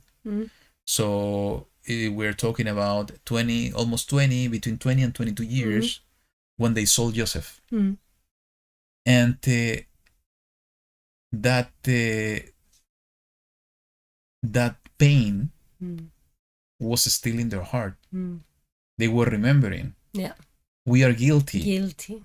Everything that's happening after 22 years or 20 years after we did this, it's happening to us because of what we did. Yeah, we heard him to plead, and we didn't do anything. Wow. And this. And they are saying this. Yes. They are speaking among each other. And this is speaking about forgiveness. You know, they were not able to forgive themselves after these 20 years of what they did. Yeah. And this is something that we should analyze ourselves, because when we are not forgiving us of what happened in any situation in the past, and we're not forgiving somebody because of what happened in the past, we are keeping those things in our heart, and that's not allowing us to move forward and to fulfill our purpose. We need to look for the final solution. Mm-hmm. We need to make amends, or we need to restore what was being damaged. And what Elohim is doing, no matter that he has the bigger purposes, and we know the story, he's bringing healing. Yeah. Bringing healing through all this situation. And that's why, you know, we need to seek and look for that type of healing. We need external healing, but also we need internal healing. If our heart is working perfectly and is healthy, and not physically speaking, emotionally speaking, we are going to be prepared in order to fulfill what YaHuWaH has been preparing us to do. And this is exactly what he's doing. He was preparing and healing somehow Joseph, but he is doing through Joseph now, bringing healing to the 10 brothers that after 20 years, they're still in pain on what they did. Yeah. And Reuben answered them, saying, Did I not speak to you, saying, Do not sin against the boy? And you would not listen? And see, his blood is now required of us. So this is a reinforcement, an additional reinforcement that this was hurting them. Yeah, and I think that Reuben never knew that he was being sold, that he thought that he was killed somehow. Yeah. Yeah. And they did not know that Joseph understood them, for he spoke to them through an interpreter. And he turned himself away from them and wept, but came back to them and spoke to them. And he took Shimon from them and bowed him before their eyes. Wow. Well, you know, I picture all this situation in my mind, and it's such a drama, you know, but it's so beautiful at the same time. Because, you know, they didn't know that Joseph was his brother. He knew that, you know, it was all of them were his brothers, that they did all this bad thing, evil thing to him. And then listening to him about how they remembered, how somehow they were feeling bad, feeling guilty, that how that they were, you know, saying why we did it, we should not done that. I put myself in Joseph's shoes, and it wasn't easy at all. Yeah. But somehow was also a confirmation that there were some kind of repentance on their side of their brothers. Just listening to them talking about this, he was able to see there was repentance. And most probably, we know that the Ruach of Elohim was in Joseph. And he was moving Joseph most probably in that moment that he saw repentance, was moving him on forgiveness. And maybe I was thinking, if they were thinking about this, that this was the cause of their suffering now, the conflict that they have now, maybe we as people, every time that we are passing through difficult things, maybe we have something that is not solved in our lives. And maybe we think, well, this is because of that. And maybe there is a kind of an internal, like a calling, like letting you know you have to solve this. You have to work on this. And that is something that we have to consider. Moving us. Moving us. To identify where we have areas that we need to clean. Yeah. Let's continue. So, and Joseph commanded, and they filled their sacks with grain, also to put back every man's silver to his sack, and to give them food for the journey. Thus it was done for them. So they loaded their donkeys with the grain and went from there.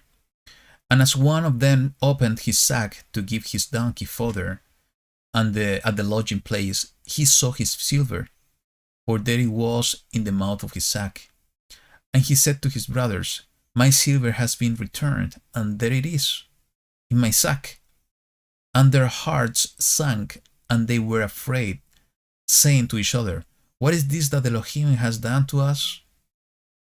So they came to Yaakov their father in the land of Canaan, and reported to him all that befell them, saying, the master of the land, spoke to us harshly, and took us for spies of the land. But we said to him, "We are trustworthy, we are not spies. We are 12 brothers, sons of our father. One is no more, and the youngest is today with our father in the land of Canaan." And the master of the land, said to us, "By this I know that you are trustworthy. Leave one of your brothers here with me, and take food for the scarcity of food of your household, and go, and bring your youngest brother to me. Then I know that you are not spies, but you are trustworthy. I give your brother to you, and you move about in the land." And it came to be, as they emptied their sacks, that look, the bundle of each man's silver was in his sack. And when they and their father saw that the bundles of silver, they were afraid. So, what do you think on this? I don't know, just now when you were reading, it called my attention that the thing that was found, the silver was found, was in the sack of the fodder for the animals. It was something that it was going to help for the transportation, for walking around, for moving around. So, because it could have been in a sack of food for them, but it was not like that. So it's a kind of something there that maybe it has a meaning, why it was there in that place. So see, most probably had a connection, a more deeper connection. That's true. And when we were talking about the healing of the brothers, I was thinking that maybe, especially now that we're reading this, YaHuWaH was doing something with the heart of Yaakov too. All this story that letting Benjamin go, all the tribulation that Shimon was being in prison, that they found this man that acting harshly to them. So how was the touching the Yaakov hearts too? And it is exactly what we see in the next verse. He said, "And Yaakov their father said to them, You have bereaved me. Joseph is no more, and Shimon is no more, and you would take Benjamin. All this is against me." So no matter that he was old, advancing years, I do believe that YaHuWaH was doing something with him as well. It was a kind of a tribulation for Jacob too. Yeah. Yeah, of course. You know, missing 2 sons, not having food, Mm. and being asked to let his youngest son to go Mm. was difficult for him. Yeah. And he's thinking, and he is putting him in the middle of the story. Now you can see that he also has this problem, not only me. Yes. That he was thinking everything is about me. All this is against me. You're Yeah. absolutely right. Yeah, maybe it's our nature. And maybe this is exactly what YaHuWaH was doing with him, just thinking in Jacob is to even though that he was an old man. Yeah. You're telling me that I'm old. No, I'm talking about him, Okay, Jacob. okay. Even though that he was an old man, he was grasping and taking hold of some part of his nature. Yeah. And YaHuWaH, what he's doing with him is to try to teach him on the right way. Yeah. When we take hold of things that are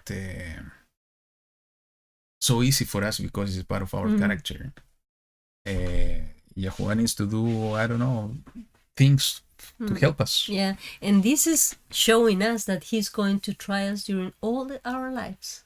We are going to pass difficult moments until we're going to die. It's not just in one moment of your life. Because here, Jacob, maybe he thought that he was settled and everything, but now he's having also problems.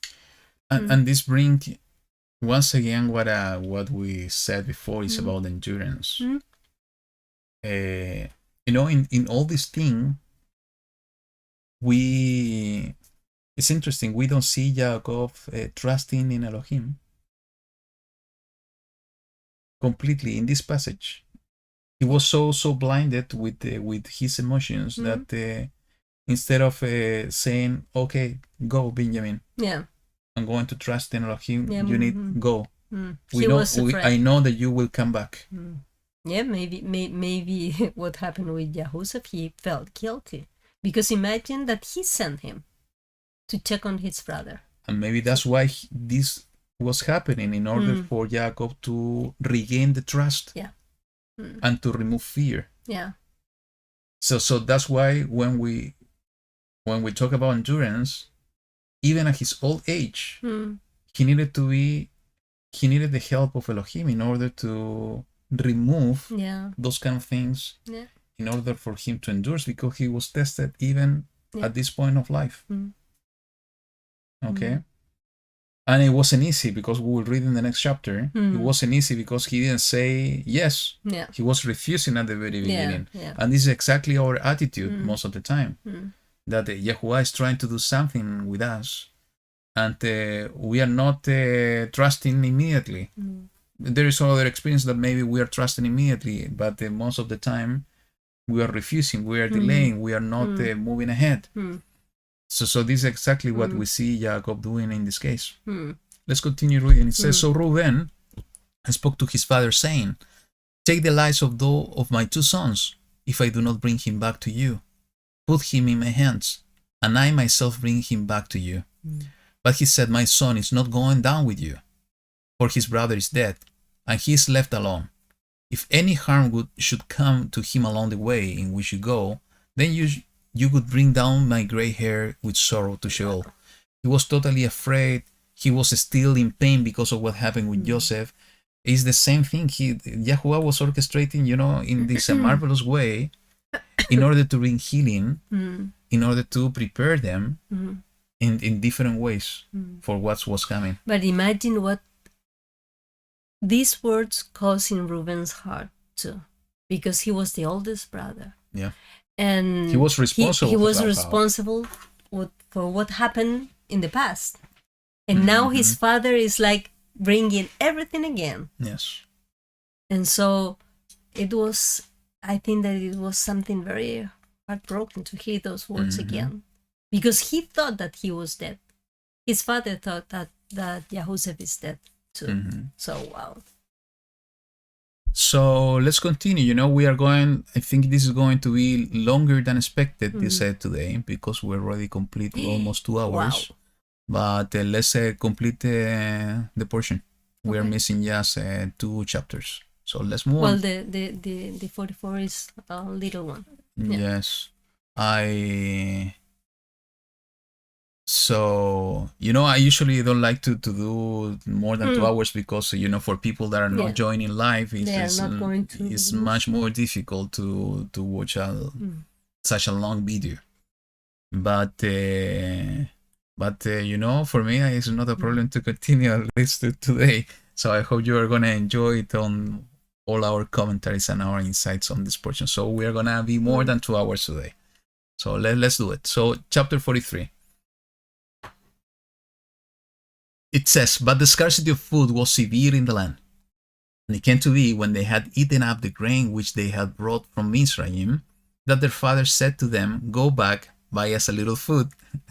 And this is so funny somehow. Because, sometimes on the difficulties, and this is if you see some gestures, because there is a fly here, in the countryside, so this is so normal to see flies, but we need to live with it now. Yeah, maybe she wants to listen. Maybe she's want to listen to the word. So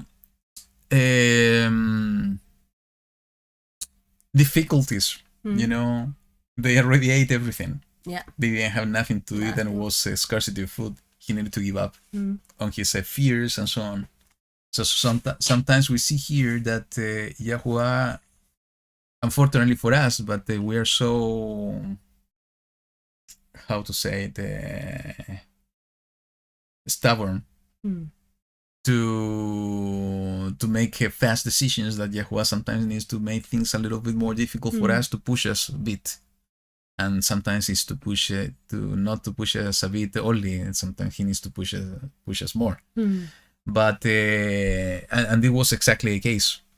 Yaakov didn't want to give up on not sending Benjamin. I don't know how long it happened, how long it took for him to make the decision, but we can think roughly is that maybe a couple of months at least. Because they ate all the food they brought from Egypt. So at least a couple of months that Shimon was in prison and so on. But Yehuda spoke to him, saying, the man vehemently warned us, saying, you do not see my face unless your brother is with you. If you let our brother go with us, we'd go down and buy you food. But if you do not let him go, we do not go down, because the man said to us, you do not see my face unless your brother is with you. And Israel said, why did you do evil to me to inform the man that you still had another brother? So he was looking for any excuse just not to send him. He was still, trapped, because that's the word. He was trapped on those thoughts and those emotions, not trusting yet completely in Elohim, that he was doing something. And you were listening yesterday something really, really beautiful, or to what happened to Joseph. How was it? Okay, that is basically, he got these dreams from Abba, and he relayed this to his family. And nobody believed in him. The opposite, he listened to the dreams of Pharaoh, and he was interested in the interpretation. And he gave the interpretation, and everybody believes in him. So he was seeing the two opposite situations, with his own flesh not trusting in him and despising him, with the other people trusting him completely, and even giving him the power to rule the entire nation. So I see here the behavior on Yaakov is not trusting yet in Elohim completely in this situation, just to be moved by fear and being trapped by fear. So Elohim needed to do something. And they said, the man kept asking about us and our relatives, saying, is your father still alive?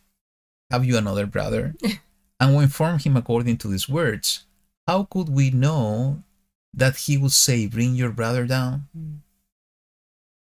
And YaHuWaH said to Israel his father, send the boy with me, and let us arise and go, and live and not die, both we and you and also our little ones.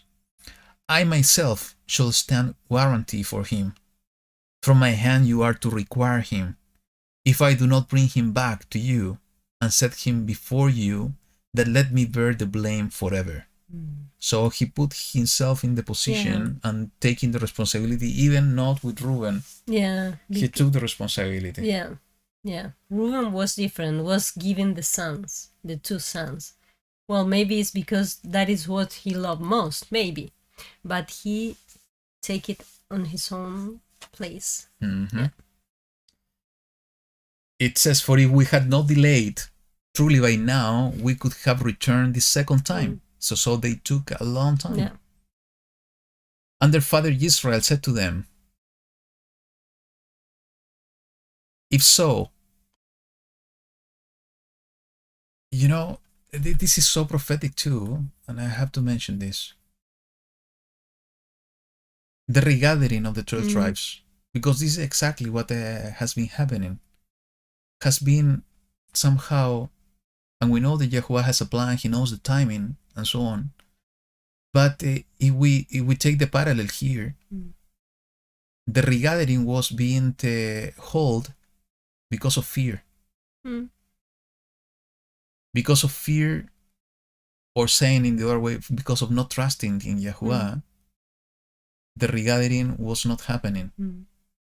And that's why, you know, it's becoming so much relevant what YaHuWaH is saying all the time, that our fear or reverence needs to be to him. We should not fear man or woman. We need to fear YaHuWaH Elohim only. Because, you know, in this case, if Jacob was not fearful, and as I saw Gideon writing, he was fearful also with Esau, and there is another interesting pattern we will talk about. Everything was going to happen much faster.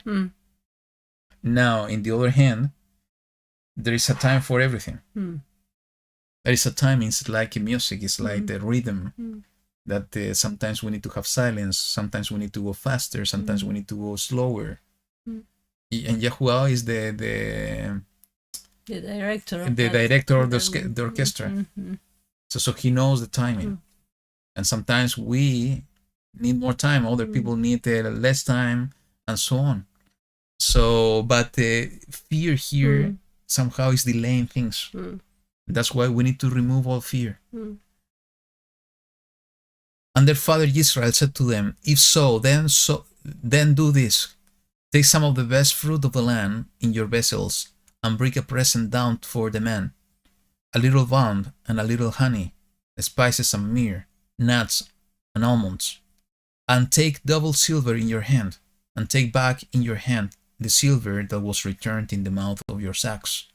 It could have been a mistake. And take your brother and arise. Salud. Sorry. Go back to the man, and El Shaddai give to you compassion before the man, so that he shall release your other brother and Benjamin.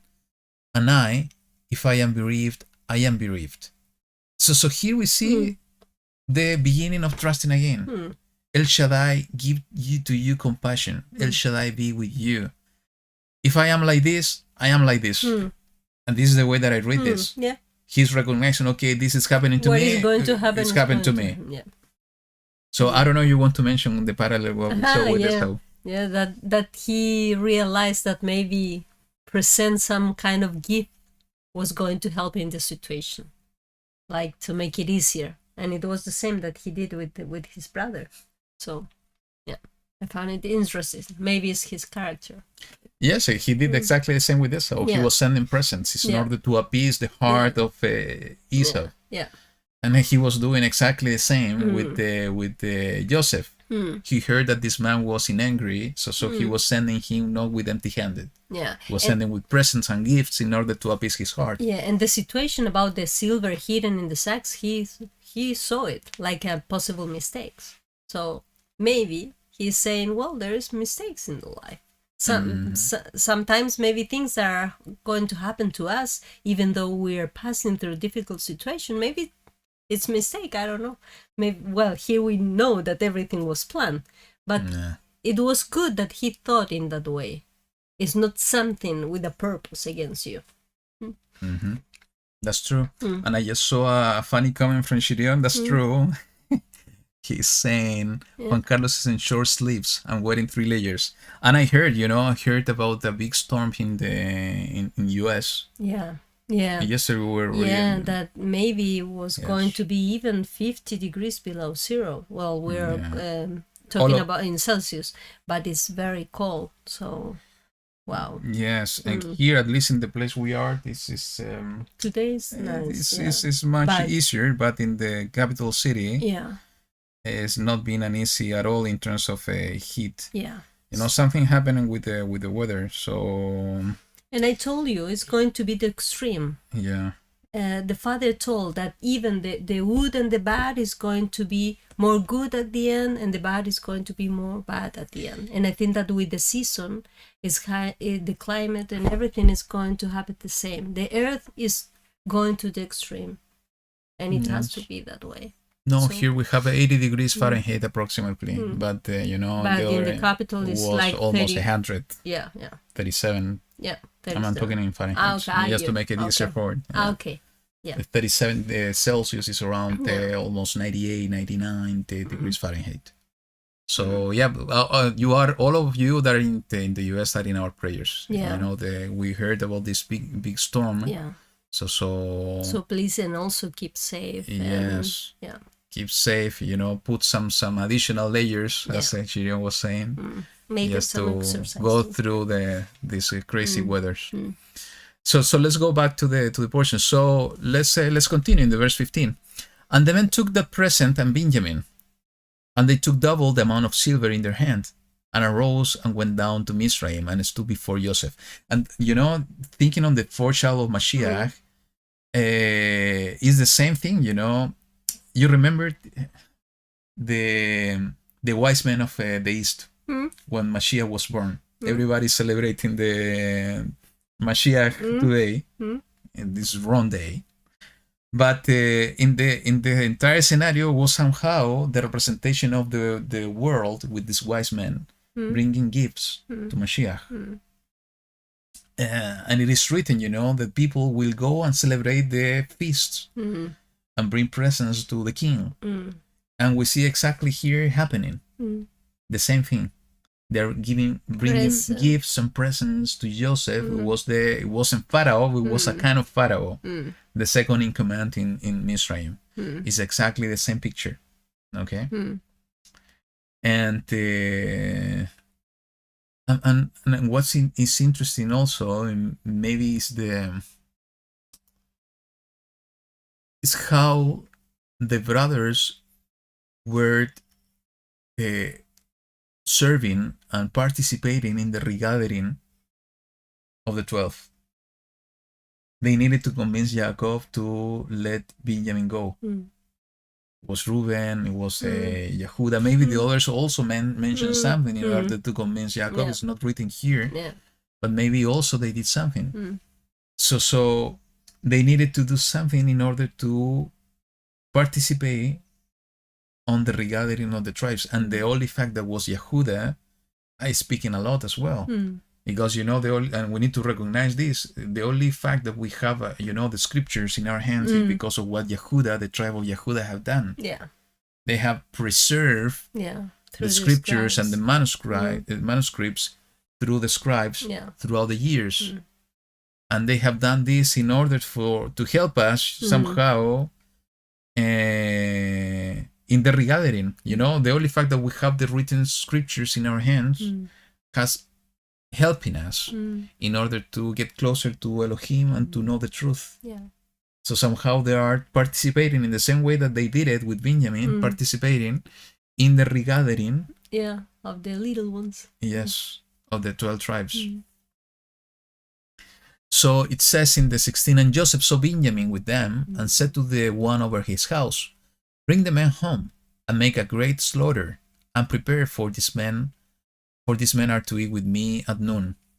And this is also a good representation of the feast of YaHuWaH. And you know, he mentions so in so many places in the parable. It's written in also in the book of Revelation about this big dinner, and this is the marriage supper of the Lamb. So this is also a big foreshadow of this. And the man did as Joseph said, and the man brought the men into Joseph's house. And the men were afraid because they were brought into Joseph's house. And they said, it is because of the silver which was put back in our sacks the first time that we are brought in, to throw himself upon us and fall upon us, to take us as slaves, our donkeys too. So fear, they were still in fear. And they're looking to a very bad scenario. They are imagining, even though that they are going to be killed, they're going to be, I don't know, punished. So they came near to the man over the house of Joseph, and spoke to him at the door of the house, and said, "O my master, we indeed came down the first time to buy food. But it came to be, when we came to the lodging place, that we opened our sacks, and saw each man's silver in the mouth of his sack, our silver in its weight, and we have brought it back in our hand." So they were acting in truth. They were saying the truth. And you know, most probably that was part also of the healing, because what they did 20 years ago was to lie. They lied even to his own father about what happened with Joseph. They were living with a lie until now, and they were forced because of fear now to speak with truth. And we have brought down other silver in our hands to buy food. We do not know who put our silver in our sacks. But he said, "Peace be with you, do not be afraid. Your Elohim and the Elohim of your father has given you treasure in your sacks. Your silver hath come to me." And he brought Shimon out of them. So in the middle of fear, they were speaking with truth. And they were receiving the word that Elohim was with them. Because they act correctly, returning the silver. And they were speaking the truth. So the other person recognized and said, "You're okay. You returned the silver." So every time that we act in trustworthiness, every time that we act in truth, maybe the first reaction we will see is that everything is going down, that we are going to be in fear. Because it is exactly what happened with them. They were speaking in truth with Joseph, but they were being treated harshly. They saw, even speaking in truth, they saw that something happened, and they thought it was a complete plan, a scheme to blame them about the silver. But they continue speaking in truth. Why? Because of fear. But they were speaking in truth. But they received a word of peace. So at the end, you know, no matter that maybe if we are trustworthy and we're speaking in truth, we see persecution and somebody pushing us or persecuting us, or we see not the results we were expecting when we speak with the truth. We need to again endure till the end, because at the end we will see the result that is coming from Elohim, that is coming, bringing peace, and is bringing freedom. It's bringing freedom, yes. Freedom from fear, and freedom for any trap that we have inside. And the man brought the men into Joseph's house and gave them water, and they washed their feet. And he gave their donkeys fodder. And they made the present ready for Joseph's coming at noon, for they heard that they were to eat there. And when Joseph came home, they brought him the present which was in their hand into the house, and bowed down before him to the earth. And he asked them about their welfare, and said, "Is your father well, the old man of whom you spoke? Is he still alive?" And they said, "Your servant, our father, is in good health. He is still alive." And they bowed their heads down and did obeisance. And he lifted his eyes and saw his brother Benjamin, his mother's son, and said, "Is this your younger brother, of whom you spoke to me?" And he said, "Elohim show favor to you, my son." And Joseph hurried, for his emotions were deeply moved toward his brother. And he looked for a place to weep, and went into his room and wept there. Then he washed his face and came out, and controlled himself and said, serve the food. Wow. Mm. You know, I imagine YaHuWaH when he's going to be reunited with us. You know, all these people that have been rejecting him, because this is exactly what happened. He suffered rejection. They will see him once again. And I do believe that there's going to happen something very similar on in the emotional side. And as you rightly said, it's going to be the final moment for freedom for us. You know, he is not having these kind of things, YaHuWaH I'm speaking about. But the overflow of joy, shalom, excitement, you name it, it's gonna be so big that I do believe that nobody will contain the tears, but tears of joy. And I think this is exactly what's happening with Joseph. It's not tear of sadness, it's of joy, because he finally saw his brother. He finally, most probably he was feeling that the healing and the removal of everything that happened in the past. And let's continue. It says, then he washed his face and came out and controlled himself and said, serve the food. And they set him a place by himself, and they by themselves. And the Mizrites who ate with him by themselves, for the Mizrites, the Egyptians, could not eat food with the Hebrews, for that is an abomination to the Egyptians, the Mizrites. And they sat before him the firstborn according to his birthright, and the youngest according to his youth. And the men looked at each other in astonishment. And he took portions to them from before him. But Benjamin's portion was 5 times as much as many of theirs. And they feasted and they drank with him. It's a beautiful picture. Yeah. And something when I was listening to the song at the beginning that came to my heart is because it was in the lyrics as well. That this is also a kind of representation of what happened in the Last Supper, during the last Pesach. It was Mashiach and the 12. They were sitting down on the table. They were celebrating something. And you know, the most interesting part is there was a cup also involved. In the case of the cup of the covenant with the blood. So all this picture also somehow is representing what happened at that last night before the suffering of Mashiach. He was having all the 12 reunited in a time with him in order to close and to tell them about the new covenant.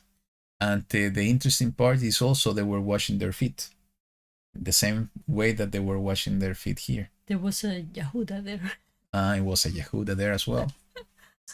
So let's go to the chapter 44. It's the last chapter of this portion. So unless you want to say something in addition, something that I skipped.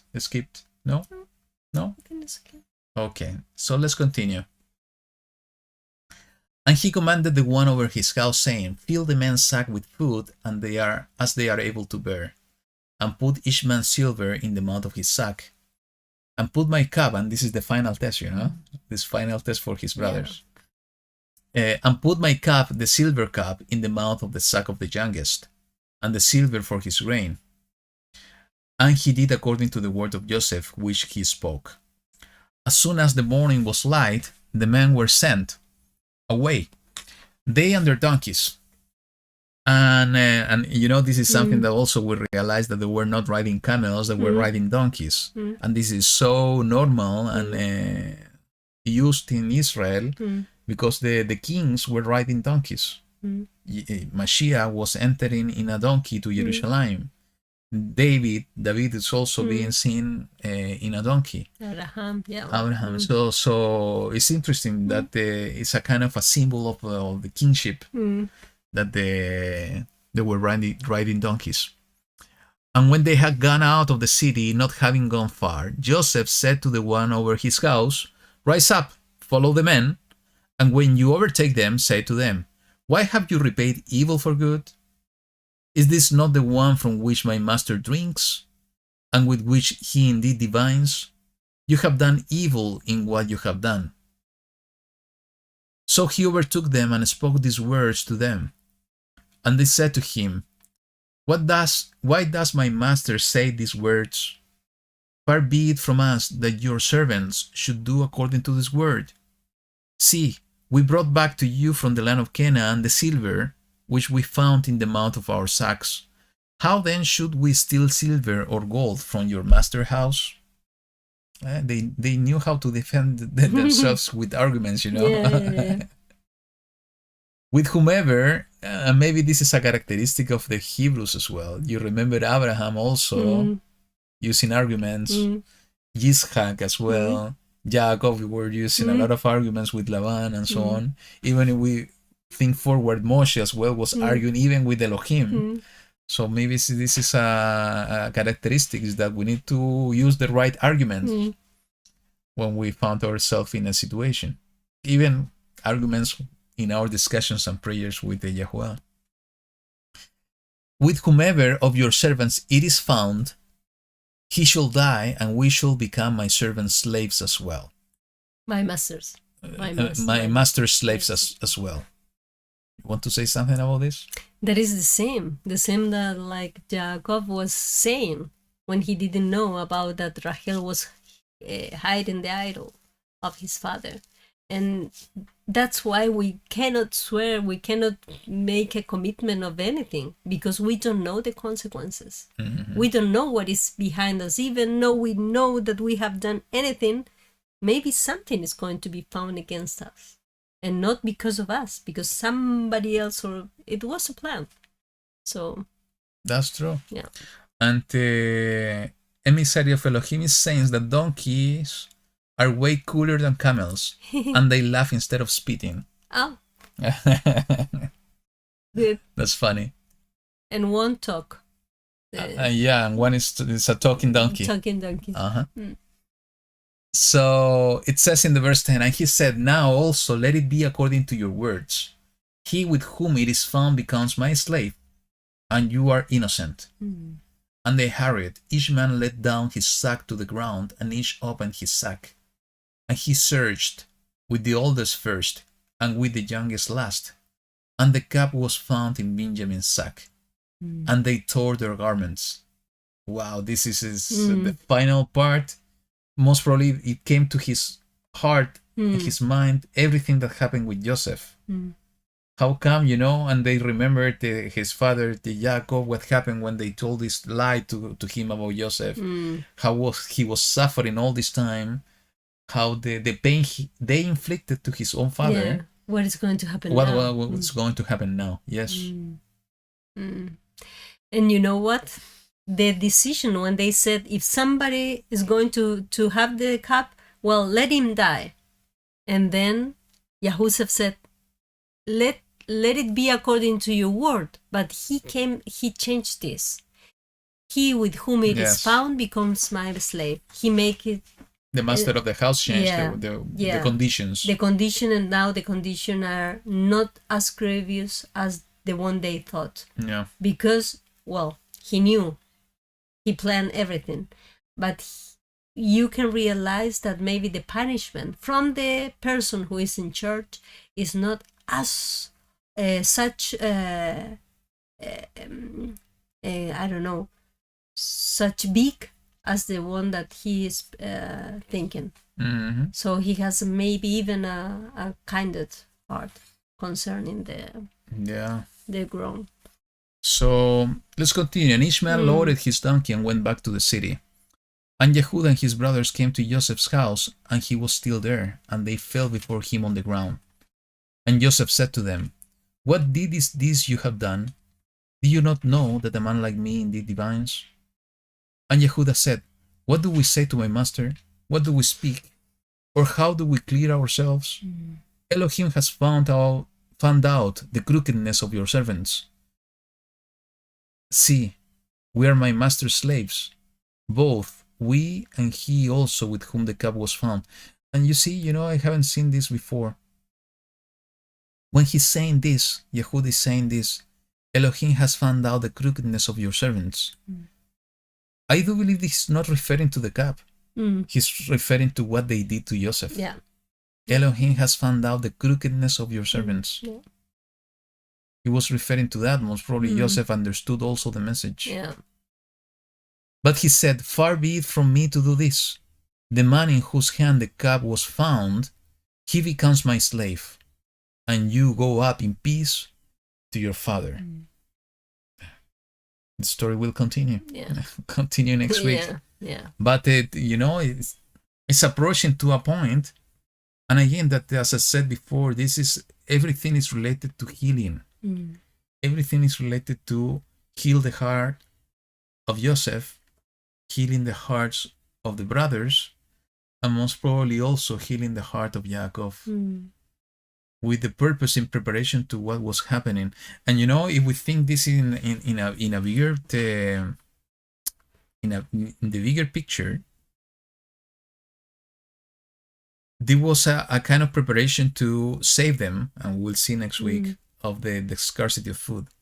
It's a kind of preparation of Joseph for the role he was going to fulfill. It's a kind of foreshadow and preparation for us when we read the story about the purpose and the plan with Mashiach, but also was a kind of preparation in terms of character for Israel as a whole, because they were going to go through hardship and persecutions. We know what happened next in the story with Moshe and Egypt. We know what has been happening through persecution of Israel and the dispersion of the tribes. And we know what's happening in our times in terms of preparation to the establishment of the kingdom of YaHuWaH, the kingdom of heavens. So everything has been, piece by piece, time by time, story by story, experience by experience, in terms of a preparation for Israel as a whole, as a people. And in the same way that we take these insights that we have been sharing with you today in terms of personal preparation, personal endurance, healing, forgiveness, getting out of trap or getting out of fear, we need to think also this is as a body, as the people of YaHuWaH. And the beautiful thing is that we are like cells on the body. If we do our part in order to have the healing, in order to remove fear, in order to let the Ruach work through us, in order to, as we said at the beginning, to be part of this perfect mechanism, so YaHuWaH will bring into fulfillment his design, we as a little cell of the body, we will do our part, and we will contribute that the other cells will do the same in order to the entire body to be healed. And the final restoration and the final healing is coming in the same way that we see happening in this story by the hand of Joseph. In this time will come by the hand of Yahushua HaMashiach. He will bring the final healing for the entire body in order to remove any guilt, any blame, any fear, any trap, in order to restore ourselves in the design that YaHuWaH put in place at the very beginning. Anything else you want to share or want to say before we end? That sometimes maybe the famine that we can find in our lives, or the trials, the difficulties, they are going to use with the purpose of taking us back and make us to go closer to Abba. Like here with the story. They are going all back to Pharaoh, where the food is, where the source is. Well, now our source, our real source, is Abba. So he's doing all this so we can go back to him. Mm-hmm. So that's... Yes. And one final thought. And that we don't have to think about the things that are maybe happening, and we think and we know that we are maybe innocent. We have to know that those situations are because they're triggered somehow, or they're put in that scenario is because of something bigger, even more bigger. Yeah, and the final thought is that what we discussed before this study is that we can see the story with two angles.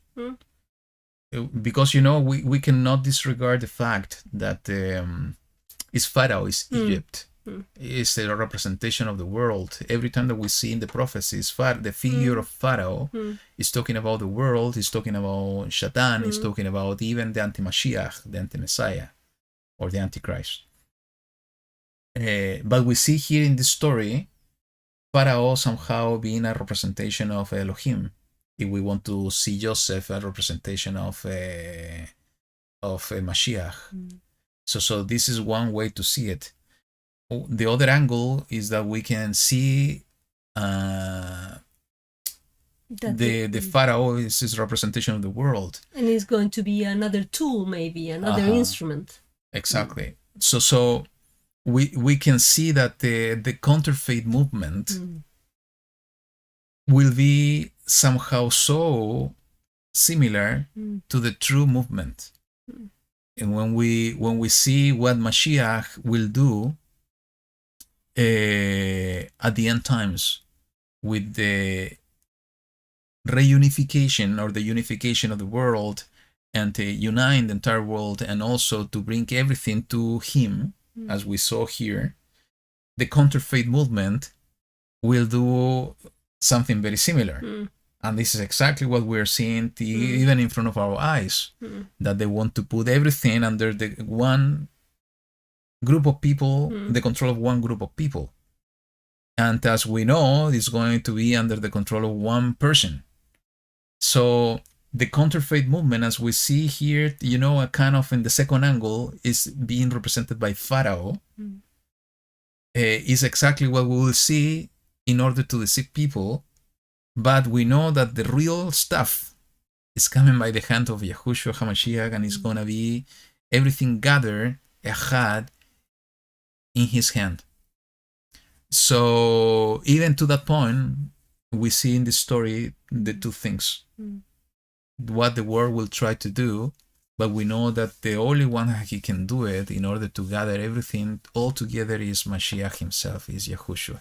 And maybe it's also with one purpose that we cannot see right now. But maybe everything is unified at this time with the grown leader. It's going to be handed over. But it's going to be easier for the one that is rightfully owner of that, that he's going to take everything, that person, but he's going to already have the correct organization, because from the beginning should have been done like that. And again, I think this is exactly what we're seeing here in this entire story. But now it's going to be with the right king. Is the preparation of the heart of the people. Yeah. So people are going to be prepared. It's the same thing that happened with this family, with the brothers. They are going to be prepared in their hearts to what's coming. Yeah, and they are not realizing that they are being transformed in the way and through the suffering and with everything that is happening. Absolutely. This is what I see and I believe too. Yeah. Good. So we took 34 more minutes than usual, but it was good to have a real complete review of the portion. And again, as I said at the very beginning of this, in my opinion, this is one of the most beautiful stories we see in the scripture, because of the significance, because of the emotions. Yeah. And also because of the foreshadows. And maybe we can relate also with the experience of even every brother, the father, the YaHuWaH, everybody. Yeah, absolutely. So once again, thank you so much. Thank you for joining us today, for following the studies, for being with us, for your love, for your support, for being our family out there in the four corners of the earth. Yeah, each of you. As we see in this story about the regathering, we're waiting for that regathering where we'll meet face to face, and we will partake in the same way that we saw in this story, of the same table, the same food, the same drink, and we're going to have joy in our hearts, and it's going to be a continuous joy. And no more suffering, no more toil, no more struggles. It's just to fulfill our purpose together with Mashiach, following his steps all the time till the end of the world. So thank you so much. Yeah. Yes, it's over already, Shirion. We will go to prepare some lunch and maybe to do Spanish later on. So take care in the storms in the US. We pray for all of you. And we must continue praying for all those who are facing, inside of the family, and also those outside that they don't know that they need YaHuWaH and Mashiach. Let's keep Corina in our prayers for the fast restoration. Anyone that is sick and needs restoration also, let's keep them in prayers. What time is the Spanish?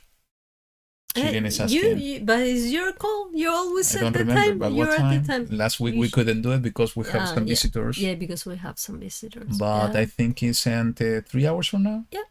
Yes, it's going to be in 3 hours from now, a las 7:30. Yeah. If we can do it before, we are going to do it before. But it's going to be between 2.5 hours or 3 hours from now. Yeah. Okay. So we're going to finish with the song as we used to do. So let me prepare this thing. In the meantime, thank you so much. YaHuWaH be with you all. Have an enjoyable and a good end of Shabbat and a really blessed week that is starting today. So see you next week in next Shabbat. YaHuWaH be with you all. Shabbat Shalom. We love you all and we pray for you all. Bye. Bye.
Care